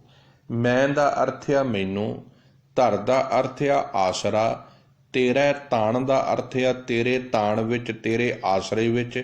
ਰਹਾਓ ਦਾ ਅਰਥ ਆ ਮੈਂ ਰਹਿੰਦਾ ਹਾਂ। ਮੈਨੂੰ ਤੇਰੀ ਹੀ ਓਟ ਹੈ, ਮੈਂ ਤੇਰੇ ਹੀ ਦਿੱਤੇ ਬਲ ਦੇ ਨਾਲ, ਤੇਰੇ ਹੀ ਦਿੱਤੇ ਤਾਣ ਦੇ ਨਾਲ ਜਿਉਂਦਾ ਹਾਂ। ਨਿਮਾਣਿਆ ਪ੍ਰਭ ਮਾਣ ਤੂੰ ਤੇਰਾ ਸੰਗ ਸਮਾਓ। ਇਹ ਸਮਝ ਪੈ ਗਈ ਹੈ ਪ੍ਰਭੂ ਜੀ, ਜਿਨ੍ਹਾਂ ਨੂੰ ਤੂੰ ਜੀਵਨ ਜਿਉਣ ਦੀ ਜੁਗਤੀ ਦੱਸ ਦਿੰਦਾ ਹੈ, ਇਸ ਸੰਸਾਰ ਵਿੱਚ ਰਹਿ ਕੇ ਆਪਣੇ ਪਰਿਵਾਰਕ ਜੀਵਨ ਨੂੰ ਜਿਉਂਦਿਆਂ ਹੋਇਆਂ, ਆਪਣੇ ਪਰਿਵਾਰਿਕ ਫਰਜ਼ ਨਿਭਾਉਂਦਿਆਂ ਹੋਇਆਂ, ਦੁਕਾਨਦਾਰੀ ਕਿਰਤ ਵਿਹਾਰ ਕਰਦਿਆਂ ਹੋਇਆਂ ਕਿਵੇਂ ਪਰਮਾਤਮਾ ਜੀ ਤੁਹਾਡੀ ਬੰਦਗੀ ਕਰਨੀ ਹੈ। ਜਿਨ੍ਹਾਂ ਨੂੰ ਤੁਸੀਂ ਇਹ ਜੁਗਤੀ ਬਖਸ਼ ਦਿੰਦੇ ਹੋ, ਜਿਨ੍ਹਾਂ ਨੂੰ ਤੁਸੀਂ ਇਹ ਪਿਆਰ ਬਖਸ਼ ਦਿੰਦੇ ਹੋ, ਉਹਨਾਂ ਦੇ ਵਾਸਤੇ ਕੇਵਲ ਤਾਂ ਕੇਵਲ ਆਸਰਾ, ਕੇਵਲ ਤਾਂ ਕੇਵਲ ਸਹਾਰਾ ਪਰਮਾਤਮਾ ਜੀ ਤੂੰ ਹੀ ਬਣ ਜਾਂਦੇ ਹੋ। ਨਿਮਾਣਿਆ ਪ੍ਰਭ ਮਾਣ ਤੂੰ। ਹੇ ਪ੍ਰਭੂ ਜੀ, ਤੁਸੀਂ ਹੀ ਫਿਰ ਇਸ ਜੀਵਨ ਦੇ ਜਗਤ ਦਾ ਆਸਰਾ ਬਣ ਜਾਂਦੇ ਹੋ, ਸਹਾਰਾ ਬਣ ਜਾਂਦੇ ਹੋ, ਤੇ ਸਮਝ ਪੈ ਜਾਂਦੀ ਹੈ ਜਿਨ੍ਹਾਂ ਦਾ ਕੋਈ ਨਹੀਂ ਨਾ, ਉਹਨਾਂ ਦਾ ਤੂੰ ਹੈ। ਨਿਮਾਣਿਆ ਪ੍ਰਭ ਮਾਣ ਤੂੰ। ਜਿਹੜੇ ਨਿਮਾਣੇ ਨੇ ਉਹਨਾਂ ਦਾ ਮਾਣ ਤੂੰ ਹੈ। ਕਿਸੇ ਮਨੁੱਖ ਦਾ ਮਾਣ ਹੋਵੇਗਾ ਆਪਣੇ ਪਿਤਾ ਤੇ, ਕੋਈ ਮਾਣ ਕਰਦਾ ਹੋਵੇਗਾ ਆਪਣੀ ਮਾਂ ਤੇ, ਕੋਈ ਮਾਣ ਕਰਦਾ ਹੋਵੇਗਾ ਆਪਣੇ ਕਾਰੋਬਾਰ ਤੇ, ਪਰ ਸਿੱਖ ਦਾ ਮਾਣ ਆਪਣੀ ਗੁਰੂ ਤੇ। ਜਿਹੜਾ ਗੁਰੂ ਵਾਲਾ ਬਣ ਗਿਆ ਨਾ, ਅੱਜ ਅਸੀਂ ਅੰਮ੍ਰਿਤ ਛਕਿਆ ਪਰ ਗੁਰੂ ਵਾਲੇ ਨਹੀਂ ਬਣੇ। ਸੱਚ ਜਾਣੇ ਅਸੀਂ ਇਹ ਜ਼ਰੂਰ ਅਖਵਾ ਰਹੇ ਹਾਂ, ਮੈਨੂੰ ਕੋਈ ਗੁਰਮੁਖ ਕਵੇ, ਪਰ ਗੁਰਮੁਖ ਕਹਾਇਆ ਨਹੀਂ ਗੁਰਮੁਖ ਬਣਿਆ ਜਾਂਦਾ, ਗੁਰੂ ਦੀ ਮੱਤ ਤੇ ਚੱਲ ਕੇ ਗੁਰਮੁਖ ਬਣਿਆ ਜਾਂਦਾ ਹੈ। ਅੰਮ੍ਰਿਤ ਛਕ ਲਿਆ ਕਹਿੰਦੇ ਜੇ ਗੁਰੂ ਵਾਲਾ ਬਣ ਗਏ, ਨਹੀਂ, ਹਜੇ ਤੇ ਗੁਰੂ ਦੇ ਰਸਤੇ ਤੇ ਚੱਲਣ ਦੀ ਸਹੁੰ ਚੁੱਕੀ ਹੈ। ਅੰਮ੍ਰਿਤ ਕੀ ਹੈ? ਇੱਕ ਸ਼ਬਦ ਹੈ, ਇੱਕ ਸਹੁੰ ਹੈ, ਇੱਕ ਪੂਰੇ ਤਰੀਕੇ ਦਾ, ਇੱਕ ਤਰੀਕੇ ਦੀ ਹੁਕਮ ਗੁਰੂ ਦਾ ਮੰਨਣ ਦੀ ਪੂਰੀ ਇੱਕ ਕਲਾ ਹੈ। ਅਸੀਂ ਅੰਮ੍ਰਿਤ ਛਕ ਲਿਆ, ਅਸੀਂ ਕਹਿੰਦੇ ਗੁਰੂ ਵਾਲਾ ਬਣ ਗਿਆ, ਨਹੀਂ, ਹਜੇ ਤੇ ਤੁਰੇ ਹੈ, ਹਜੇ ਤੇ ਜੀਵਨ ਦੀ ਯਾਤਰਾ ਤੇ ਪ੍ਰਣ ਕੀਤਾ ਹੈ ਕਿ ਮੈਂ ਗੁਰੂ ਜੀ ਦੀ ਮੱਤ ਲੈ ਕੇ ਤੁਰਨ ਲੱਗਾ ਹੈ। ਗੁਰੂ ਵਾਲਾ ਤੇ ਉਦਣ ਬਣੇਗਾ ਜਿੱਦਣ ਇਹਦੇ ਵਿੱਚੋਂ ਗੁਰੂ ਜੀ ਦੇ ਗੁਣਾਂ ਦੀ ਖੁਸ਼ਬੂ ਆਉਣ ਲੱਗ ਪਵੇਗੀ, ਜਿੱਦਣ ਲੋਕੀ ਇਹਨੂੰ ਵੇਖ ਕੇ ਇਹ ਨਹੀਂ ਕਹਿਣਗੇ ਕਿ ਇਹ ਅੰਮ੍ਰਿਤਧਾਰੀ ਕਰੋਧੀ ਹੈ, ਉਦਣ ਇਹ ਕਹਿਣਗੇ ਇਸ ਅੰਮ੍ਰਿਤ ਦੇ ਵਿੱਚੋਂ ਗੁਰੂ ਦੀ ਸ਼ਕਤੀ ਨਜ਼ਰ ਆ ਰਹੀ ਹੈ, ਗੁਰੂ ਦਾ ਪ੍ਰੇਮ ਨਜ਼ਰ ਆ ਰਿਹਾ ਹੈ। ਇਹਦੇ ਵਿੱਚੋਂ ਗੁਰੂ ਜੀ ਦੇ ਦੀਦਾਰ ਹੋ ਰਹੇ ਨੇ। ਉਦਣ ਕਿਹਾ ਜਾਵੇਗਾ ਗੁਰੂ ਵਾਲਾ ਹੈ। ਅਸੀਂ ਤੇ ਨਾਮ ਦੀ ਪਲੇਟ ਲਾ ਲਈ ਹੈ, ਬਸ ਦਾੜਾ ਲੰਬਾ ਕਰ ਲਿਆ ਹੈ। ਮਾफ़ ਕਰ ਦਿਓ ਗੁਸਤਾਖੀ, ਮਾफ़। ਸਤਿਕਾਰ ਹੈ ਹਰ ਇੱਕ ਉਸ ਸੋਹਣੀਆਂ ਸੁੱਚੀਆਂ ਦਾੜੀਆਂ ਦਾ, ਸਤਿਕਾਰ ਹੈ ਹਰ ਇੱਕ ਉਸ ਸੋਹਣੀਆਂ ਸੁੱਚੀਆਂ ਪੱਗਾਂ ਦਾ, ਸਤਿਕਾਰ ਹੈ ਹਰ ਇੱਕ ਉਸ ਸੁੱਚੇ ਸੋਹਣੇ ਬਾਣੇ ਦਾ, ਜਿਹੜਾ ਬਾਣਾ ਗੁਰੂ ਦੇ ਪਿਆਰ ਵਿੱਚ ਭਿੱਜਿਆ ਪਿਆ ਹੈ, ਜਿਹੜਾ ਬਾਣਾ ਗੁਰੂ ਦੇ ਸਤਿਕਾਰ ਵਿੱਚ ਭਿੱਜਿਆ ਪਿਆ ਹੈ। ਪਰ ਮੇਰੇ ਵਰਗੇ ਢੋਂਗੀ ਪਖੰਡੀਆਂ ਨੇ ਜਿਹੜੇ ਬਾਣੇ ਤੇ ਪਾਏ ਨੇ, ਪਰ ਅੰਦਰ ਕੋਈ ਗੁਰਮਤਿ ਦੀ ਕੋਈ ਖੁਸ਼ਬੂ ਨਹੀਂ, ਐਸੇ ਮਨੁੱਖਾਂ ਦੇ ਉੱਪਰ ਮੇਰੇ ਸਤਿਗੁਰੂ ਕਦੀ ਵੀ ਨਹੀਂ ਟੁੱਟਦਾ। ਨਿਮਾਣਿਆ ਪ੍ਰਭ ਮਾਣ ਤੂੰ, ਤੇਰਾ ਸੰਗ ਸਮਾਓ। ਹੇ ਪ੍ਰਭੂ, ਜਿਨ੍ਹਾਂ ਨੂੰ ਤੂੰ ਜਗਤ ਵਿੱਚ ਕੋਈ ਆਦਰ ਮਾਣ ਦਿੰਦਾ ਹੈ, ਤੂੰ ਉਹਨਾਂ ਦਾ ਵੀ ਮਾਣ ਦਾ ਵਸੀਲਾ ਹੈ। ਮਿਹਰ ਕਰ, ਮੈਂ ਤੇਰੇ ਚਰਨਾਂ ਵਿੱਚ ਹੀ ਲੀਨ ਰਵਾਂ, ਤੇਰੇ ਹੀ ਆਸਰੇ ਵਿੱਚ ਰਵਾਂ, ਤੇਰੇ ਹੀ ਸਹਾਰੇ ਵਿੱਚ ਰਵਾਂ। ਆਖਰੀਆਂ ਪੰਕਤੀਆਂ ਨੇ ਅੱਜ ਦੇ ਪਾਵਨ ਸ਼ਬਦ ਦੀਆਂ। ਹਰ ਜਪੀਐ ਆਰਾਧੀਐ, ਆਠ ਪਹਰ ਗੋਵਿੰਦ। ਹੇ ਮੇਰੇ ਮਨ, ਅੱਠੇ ਪੈਰ। ਹੁਣ ਇੱਕ ਪਲ ਵੀ ਐਸਾ ਨਹੀਂ ਜੀਵਨ ਦਾ ਜਿਹਦੇ ਵਿੱਚ ਪ੍ਰਮਾਤਮਾ ਵਿਸਰੇ। ਹੁਣ ਰਾਤ ਨੂੰ ਤੇ ਅਸੀਂ ਸੌਂਦੇ ਹਾਂ, ਦਿਨੇ ਕੰਮ ਕਰਦੇ ਹਾਂ। ਹੁਣ ਰਾਤ ਨੂੰ ਕਿਵੇਂ ਚੇਤੇ ਕੀਤਾ ਜਾਵੇ? ਇਹਦਾ ਮਤਲਬ ਸੁੱਤਾ ਨਾ ਜਾਵੇ, ਬਸ ਰਾਤ ਨੂੰ ਹੀ ਬੰਦਗੀ ਉਹ ਚੌਂਕੜੇ ਮਾਰ ਕੇ ਕੀਤੀ ਜਾਵੇ? ਨਹੀਂ, ਇਹ ਸਿਧਾਂਤ ਨਹੀਂ ਹੈ ਗੁਰਮਤਿ ਦਾ। ਅੱਠੇ ਪੈਰ ਦਾ ਅਰਥ ਹੈ ਹਰ ਇੱਕ ਸਵਾਸ ਦੇ ਵਿੱਚ ਨਿਰੰਕਾਰ ਦਾ ਸ਼ੁਕਰਾਨਾ ਚਾਹੀਦਾ ਹੈ। ਸੁੱਤੇ ਪਿਆਂ ਵੀ ਜੇ ਮੇਰੇ ਵਿਚਾਰ ਜਿਹੜੇ ਪ੍ਰੀਤਮ ਦੇ ਪ੍ਰੇਮ ਦੇ ਵਿੱਚ ਹੋਣਗੇ, ਜੇ ਮੇਰੇ ਜੀਵਨ ਦੇ ਵਿੱਚ ਚਿੰਤਾਵਾਂ ਨੇ, ਮੇਰੇ ਮਸਤਕ ਦੇ ਵਿੱਚ ਚਿੰਤਾ ਚੱਲ ਰਹੀ ਹੈ ਕੱਲ ਕੀ ਹੋਊਗਾ ਮੇਰੇ ਨਾਲ, ਤੇ ਮੇਰੇ ਵਿਚਾਰ ਵੀ ਉਵੇਂ ਹੀ ਪੈਦਾ ਹੋਣਗੇ। ਮੇਰੇ ਵਿਚਾਰਾਂ ਦੇ ਵਿੱਚ ਡਰ ਤੇ ਮੇਰੇ ਵਿਚਾਰਾਂ ਦੇ ਵਿੱਚ ਸਹਿਮ ਹੋਵੇਗਾ, ਤੇ ਉਹੀ ਮੇਰੇ ਸੁਪਨਿਆਂ ਦਾ ਆਧਾਰ ਬਣਨਗੇ। ਬਾਰ-ਬਾਰ ਸਤਿਗੁਰੂ ਜੀ ਕਿਉਂ ਕਹਿੰਦੇ ਨੇ ਸਮਰਪਣ ਕਰ ਪ੍ਰਮਾਤਮਾ ਨੂੰ, ਆਸਰਾ ਨਿਰੰਕਾਰ ਦਾ ਤੱਕ। ਰਾਤ ਨੂੰ ਸੋਹਿਲਾ ਸਾਹਿਬ ਦੀ ਬਾਣੀ ਪੜ੍ਹ ਕੇ ਸੌਣ ਦਾ ਮਤਲਬ ਕੀ ਹੈ? ਸਮਰਪਣ ਕਰਦੇ ਆਪਣਾ ਸਭ ਕੁਝ, ਤਾਂ ਕਿ ਰਾਤ ਨੂੰ ਜਦੋਂ ਤੂੰ ਆਰਾਮ ਪਿਆ ਕਰਦਾ ਹੋਵੇਂ ਨਾ, ਤੇਰੇ ਸੁਪਨਿਆਂ ਦਾ ਸਰੋਕਾਰ ਵੀ ਪ੍ਰਮਾਤਮਾ ਬਣ ਜਾਵੇ। ਤੇਰੇ ਸੁਪਨਿਆਂ ਦੀਆਂ ਯਾਦਾਂ ਦੇ ਵਿੱਚ ਵੀ ਨਿਰੰਕਾਰ ਦੀ ਬਾਤ ਹੀ ਹੋਵੇ। ਤੂੰ ਗੁਰੂ ਦੀ ਗੱਲ ਹੀ ਸੁਣਦਾ ਹੋਵੇਂ, ਉਠਤ ਬੈਠ ਸੋਵਤ ਧਿਆਈਏ ਵਾਲੀ ਅਵਸਥਾ ਬਣ ਜਾਵੇ। ਇਸੇ ਕਰਕੇ ਸਾਹਿਬ ਕਹਿੰਦੇ ਹਰ ਪਲ ਹਰ ਘੜੀ ਪ੍ਰਮਾਤਮਾ ਨੂੰ ਹੀ ਚਿੱਤੇ ਕਰ, ਉਹਨੂੰ ਹੀ ਆਰਾਧਿਆ ਕਰ। ਪਹਿਰ ਗੋਬਿੰਦ, ਗੋਬਿੰਦ ਦਾ ਅਰਥ ਹੈ ਧਰਤੀ ਦਾ ਮਾਲਕ ਵਾਹਿਗੁਰੂ। ਜੀ ਪ੍ਰਾਣ ਤਨ ਧਨ ਰੱਖੇ, ਕਰ ਕਿਰਪਾ ਰਾਖੀ ਜਿੰਦ। ਜੀ ਦਾ ਪ੍ਰਾਣ ਦਾ ਅਰਥ ਹੈ ਜੀਵਾਂ ਦੇ ਪ੍ਰਾਣਾਂ ਦਾ ਮਾਲਕ।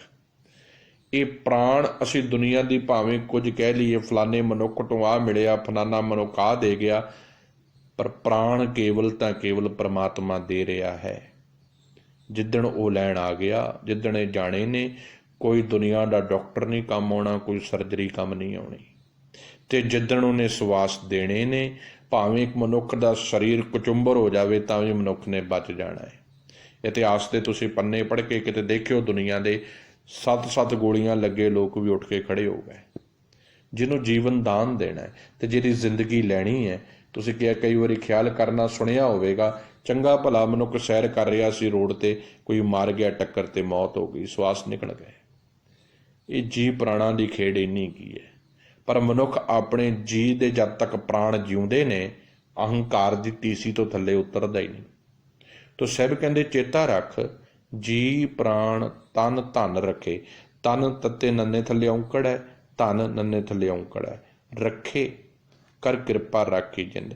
ਪਰਮਾਤਮਾ ਸ਼ਰਨ ਆਏ ਜੀਵਾਂ ਦੀ ਪ੍ਰਾਣਾਂ ਨੂੰ ਵਿਕਾਰਾਂ ਤੋਂ ਬਚਾਉਂਦਾ ਹੈ, ਭਾਵ ਮਾੜੇ ਖਿਆਲਾਂ ਤੋਂ, ਕਾਮ ਕ੍ਰੋਧ ਲੋਭ ਮੋਹ ਹੰਕਾਰ ਤੋਂ ਬਚਾਉਂਦਾ ਹੈ। ਗਿਆਨ ਇੰਦਰੀਆਂ ਨੂੰ ਵਿਕਾਰਾਂ ਤੋਂ ਬਚਾਉਂਦਾ ਹੈ। ਉਹਨਾਂ ਦੇ ਨਾਮ ਧਨ ਦੀ ਰਾਖੀ ਕਰਦਾ ਹੈ। ਸ਼ਰਨ ਆਏ ਦੀ ਜਿੰਦ ਨੂੰ ਮਿਹਰ ਕਰਕੇ ਵਿਕਾਰਾਂ ਤੋਂ ਬਚਾਉਂਦਾ ਹੈ। ਪਰਮਾਤਮਾ ਕੀ ਕਰਦਾ ਹੈ? ਇਸ ਤਨ ਨੂੰ, ਇਸ ਧਨ ਦਾ ਅਰਥ ਆ ਸੱਚ ਦਾ ਧਨ, ਦੁਨਿਆਵੀ ਸੌਦਾ ਨਹੀਂ। ਸ਼ੁਭ ਗੁਣਾ ਰੂਪੀ ਧਨ ਜਿਹੜਾ ਹਿਰਦੇ ਵਿੱਚ ਵੱਸਦਾ ਹੈ। ਪਰਮਾਤਮਾ ਜਦੋਂ ਅਸੀਂ ਆਪਣੇ ਆਪ ਨੂੰ ਪਰਮਾਤਮਾ ਨੂੰ ਸਮਰਪਿਤ ਕਰ ਦੇਵਾਂਗੇ, ਫਿਰ ਉਹ ਇਹਨਾਂ ਚੋਰਾਂ ਤੋਂ ਸਾਨੂੰ ਬਚਾਵੇਗਾ। ਜਿਹੜੇ ਸਾਡੇ ਗਿਆਨ ਇੰਦਰੀ ਨੇ, ਅੱਖਾਂ, ਕੰਨ, ਨੇਤਰ, ਜੋ ਸਾਡਾ ਕੁਝ ਆ, ਇਹ ਫਿਰ ਸੱਚ ਦੇ ਰਾਹ 'ਤੇ ਤੁਰਨ ਲੱਗ ਪੈਣਗੇ। ਫਿਰ ਮਨੁੱਖ ਦੇ ਅੰਦਰ ਕੇਵਲ ਤਾਂ ਕੇਵਲ ਸੱਚੇ ਗੁਣ ਸੱਚੀ ਵਿਚਾਰ ਜਾਵੇਗੀ। ਆਖਰੀਆਂ ਪੰਕਤੀਆਂ। ਨਾਨਕ ਸਗਲੇ ਦੋਖ ਉਤਾਰਿਅਨ, ਪ੍ਰਭ ਪਾਰ ਬ੍ਰਹਮ ਬਖਸ਼ਿੰਦ। ਦੋਖ ਦਾ ਅਰਥ ਹੈ ਪਾਪ। ਹੁਣ ਪਾਪ ਤੇ ਅਪਰਾਧ ਦੋ ਸ਼ਬਦ ਨੇ। ਪਾਪ ਚਿਤਵਿਆ ਜਾਂਦਾ ਹੈ, ਅਪਰਾਧ ਕੀਤਾ ਜਾਂਦਾ ਹੈ। ਪਹਿਲੀ ਨੀਂਵ ਪਾਪ ਦੀ ਹੈ। ਪਹਿਲਾਂ ਪਾਪ ਜਨਮ ਲੈਂਦਾ ਹੈ, ਫਿਰ ਅਪਰਾਧ ਜਨਮ ਲੈਂਦਾ ਹੈ। ਪਾਪ ਵਿਚਾਰਾਂ ਦੇ ਵਿੱਚ ਚੱਲਦਾ ਹੈ। ਕਾਨੂੰਨ ਦੀ ਸਜ਼ਾ ਅਪਰਾਧੀ ਨੂੰ ਹੈ, ਪਾਪੀ ਨੂੰ ਨਹੀਂ। ਅਪਰਾਧ ਕਰਦਾ ਫੜਿਆ ਜਾਵੇ, ਕਾਨੂੰਨ ਦਾ ਸਜ਼ਾ ਦਾ ਹੱਕਦਾਰ ਹੈ। ਪਰ ਪਾਪੀ ਮਨੁੱਖ ਜਿਹੜਾ ਸਵੇਰ ਤੋਂ ਲੈ ਕੇ ਸ਼ਾਮ ਤੱਕ ਕਿਸੇ ਦੇ ਪ੍ਰਤੀ ਗੰਦੀ ਨਿਗਾਹ ਰੱਖ ਰਿਹਾ ਹੈ, ਗੰਦੀਆਂ ਵਿਚਾਰਾਂ ਸੋਚ ਰਿਹਾ ਹੈ, ਗੰਦੇ ਖਿਆਲ ਨੇ, ਮੂੰਹ ਤੋਂ ਕੁਝ ਕਹਿ ਰਿਹਾ ਹੈ, ਅੰਦਰ ਕੁਝ ਹੋਰ ਚੱਲ ਰਿਹਾ ਹੈ, ਸਤਿਗੁਰੂ ਦੇ ਹੁਕਮ ਤੋਂ ਬਿਨਾਂ ਸਭ ਪਾਪ ਹੈ। ਤੋ ਸਭ ਕਹਿੰਦੇ ਰੇ ਨਰ ਅਚੇਤ ਪਾਪ ਤੇ ਡਰ ਰੇ। ਸਭ ਕਹਿੰਦੇ ਮੈਂ ਤੇ ਤੈਨੂੰ ਇਹ ਕਹਿਣਾ, ਇੱਕ ਤੇ ਹੁੰਦਾ ਨਾ ਜਾਣ ਬੁੱਝ ਕੇ ਪਾਪ ਕਰਨਾ, ਇੱਕ ਹੁੰਦਾ ਅਚਨਚੇਤ ਕਰਨਾ, ਉਹ ਵੀ ਨਹੀਂ ਕਰਨਾ ਚਾਹੀਦਾ। ਛੱਡ ਪਰੇ ਆ ਮੈਲੀਆਂ ਵਿਚਾਰਾਂ, ਮੈਲੀਆਂ ਖਿਆਲਾਂ ਨੂੰ ਅੰਕੁਸ਼ ਲਾ ਲਾ। ਇਹ ਤਾਂ ਹੀ ਹੋਵੇਗਾ ਜੇ ਤੂੰ ਗੁਰੂ ਪਰਮਾਤਮਾ ਨੂੰ ਹਾਜ਼ਰ ਨਾਜ਼ਰ ਸਮਝੇਗਾ। ਨਾਨਕ ਸਗਲੇ ਦੋਖ ਉਤਾਰਿਅਨ। ਹੈ ਨਾਨਕ, ਪ੍ਰਭੂ ਪਾਰ ਬ੍ਰਹਮ ਬਖਸ਼ਣਹਾਰ ਹੈ। ਉਹ ਸਾਰੇ ਪਾਪ ਜੀਵਨ ਵਿੱਚੋਂ ਦੂਰ ਕਰ ਦਿੰਦਾ ਹੈ। ਭਾਵ ਮੈਲੇ ਵਿਚਾਰ, ਮੈਲੇ ਖਿਆਲ ਜੀਵਨ ਵਿੱਚੋਂ ਖਤਮ ਕਰ ਦਿੰਦਾ ਹੈ, ਹਿਰਦਾ ਨਿਰਮਲ ਕਰ ਦਿੰਦਾ ਹੈ। ਪਰ ਪਾਰ ਬ੍ਰਹਮ ਬਖਸ਼ਿੰਦ, ਕਿਉਂਕਿ ਉਹ ਬਖਸ਼ਣਹਾਰ ਹੈ, ਬਖਸ਼ਿਸ਼ਾਂ ਕਰਨ ਵਾਲਾ ਹੈ ਤੇ ਜੀਵਨ ਨੂੰ ਨਿਰਮਲਤਾਈ ਦੇ ਰਸਤੇ ਤੇ ਲੈ ਕੇ ਜਾਣ ਵਾਲਾ ਹੈ। ਸਮਰਪਣ ਕਰਕੇ ਵੇਖ, ਸਰੈਂਡਰ ਕਰਕੇ ਵੇਖ, ਕਿਤੇ ਆਪਣਾ ਮਨ ਗੁਰੂ ਜੀ ਨੂੰ ਦੇ ਕੇ ਵੇਖ। ਇਸੇ ਕਰਕੇ ਗੁਰੂ ਅਮਰਦਾਸ ਸਾਹਿਬ ਜੀ ਆਨੰਦ ਸਾਹਿਬ ਦੀ ਪਾਵਨ ਬਾਣੀ ਵਿੱਚ ਕਹਿੰਦੇ ਇੱਕ ਸ਼ਰਤ ਮੇਰੀ ਮੰਨ ਲਾ, ਜੇ ਤੂੰ ਚਾਹੁੰਦਾ ਸੱਚੇ ਗੁਰੂ ਨੂੰ ਮਿਲਣਾ, ਤਨ ਮਨ ਧਨ ਸਭ ਸੌਂਪ ਗੁਰੂ ਕੋ, ਹੁਕਮ ਮੰਨੀਏ ਪਾਈਏ। ਹੁਕਮ ਮੰਨੀਏ, ਗੁਰੂ ਹੁਕਮ ਮੰਨ, ਰਜ਼ਾ ਦੇ ਵਿੱਚ ਤੁਰ, ਪਾਣੇ ਵਿੱਚ ਤੁਰ। ਤੇਰਾ ਭਾਣਾ ਮੀਠਾ ਲਾਗੇ ਦੀ ਅਰਦਾਸ ਕਰ। ਸੱਚ ਦੇ ਰਾਹ ਤੇ ਤੁਰਨ ਵਾਲਿਆਂ ਦੇ ਸਫ਼ਰ ਸਚਿਆਰੇ ਬਣ ਜਾਂਦੇ ਨੇ। ਇੱਕ ਉਹ ਲੋਕ ਨੇ ਜੋ ਦੁਨਿਆਵੀ ਧਰਤੀ ਦੇ ਉੱਤੇ ਪੈਸਾ ਧਨ ਕੱਢ ਕੇ ਨਵਾਬ ਤੇ ਬਣ ਜਾਣਗੇ, ਪਰ ਸੱਚ ਦੇ ਵਪਾਰੀ ਨਹੀਂ ਬਣ ਸਕਦੇ। ਸੱਚ ਦਾ ਵਪਾਰੀ ਤੇ ਭਾਈ ਲਾਲੂ ਹੀ ਹੋ ਸਕਦਾ ਹੈ, ਮਲਕ ਭਾਗੋ ਤੇ ਬਣ ਹੀ ਨਹੀਂ ਸਕਦਾ। ਜਿਹਨੇ ਸੱਚ ਦਾ ਵਪਾਰ ਕਰਨਾ ਹੈ ਨਾ, ਉਹ ਬੇਸ਼ੱਕ ਕਿਰਤ ਕਰੇਗਾ, ਪਰ ਸੱਚ ਦੀ ਕਰੇਗਾ, ਇਮਾਨਦਾਰੀ ਦੀ ਕਰੇਗਾ। ਧੋਖਾ ਧੜੀਆਂ ਬੇਈਮਾਨੀਆਂ ਉਹਦੇ ਜੀਵਨ 'ਚ ਨਹੀਂ ਹੋਣਗੀਆਂ। ਹੁਣ ਅਸੀਂ ਇਹ ਤੈਅ ਕਰਨਾ ਹੈ ਅਸੀਂ ਜੀਵਨ ਕਿਹੋ ਜਿਹਾ ਜਿਉਣਾ ਹੈ। ਗੁਰੂ ਨੂੰ ਸਮਰਪਣ ਕਰਕੇ ਜਿਉਣਾ ਹੈ ਕਿ ਆਪਣੀ ਮਨ ਦੀ ਮੱਤ ਪਿੱਛੇ ਲੱਗ ਕੇ ਜਿਉਣਾ ਹੈ। ਮਨ ਦੀ ਮੱਤ ਪਿੱਛੇ ਲੱਗਿਆ ਜੀਵਨ ਸਿਵਾਏ ਗੰਦਗੀ ਤੋਂ ਕੁਝ ਵੀ ਨਹੀਂ। ਗੁਰੂ ਦੀ ਮੱਤ ਪਿੱਛੇ ਲੱਗਿਆ ਜੀਵਨ ਖੁਸ਼ੀਆਂ, ਆਨੰਦ, ਖੇੜਾ, ਪ੍ਰੇਮ, ਸਿਫਤ, ਚਾਹਨਾ, ਇੱਜ਼ਤ, ਮਾਣ, ਸਤਿਕਾਰ ਆਦਿਕ ਸਭ ਲੈ ਕੇ ਆਵੇਗਾ। ਸੋ ਅੱਜ ਦੇ ਪਾਵਨ ਸ਼ਬਦ ਵਿੱਚ ਗੁਰੂ ਪੰਚਮ ਪਾਤਸ਼ਾਹ ਜੀ ਨੇ ਬੜੇ ਪਿਆਰ ਨਾਲ ਇਸ ਮਨ ਨੂੰ ਪਰਮਾਤਮਾ ਦੀ ਆਸਰਾ, ਪਰਮਾਤਮਾ ਦੇ ਟੇਕ ਧਰਨ ਦੀ ਗੱਲ ਸਮਝਾਈ ਹੈ। ਆਓ ਗੁਰਮਤਿ ਨਾਲ ਜੁੜੀਏ, ਗੁਰਬਾਣੀ ਨੂੰ ਸਮਝੀਏ। ਅੱਜ ਦੀ ਗੁਰਬਾਣੀ ਵਿਚਾਰ ਰਾਗ ਸ਼੍ਰੀ ਰਾਗ, ਸ਼ਬਦ ਨੰਬਰ 82, ਪੰਨਾ ਨੰਬਰ 46, ਤਰੀਕ 22 ਅਕਤੂਬਰ 2017।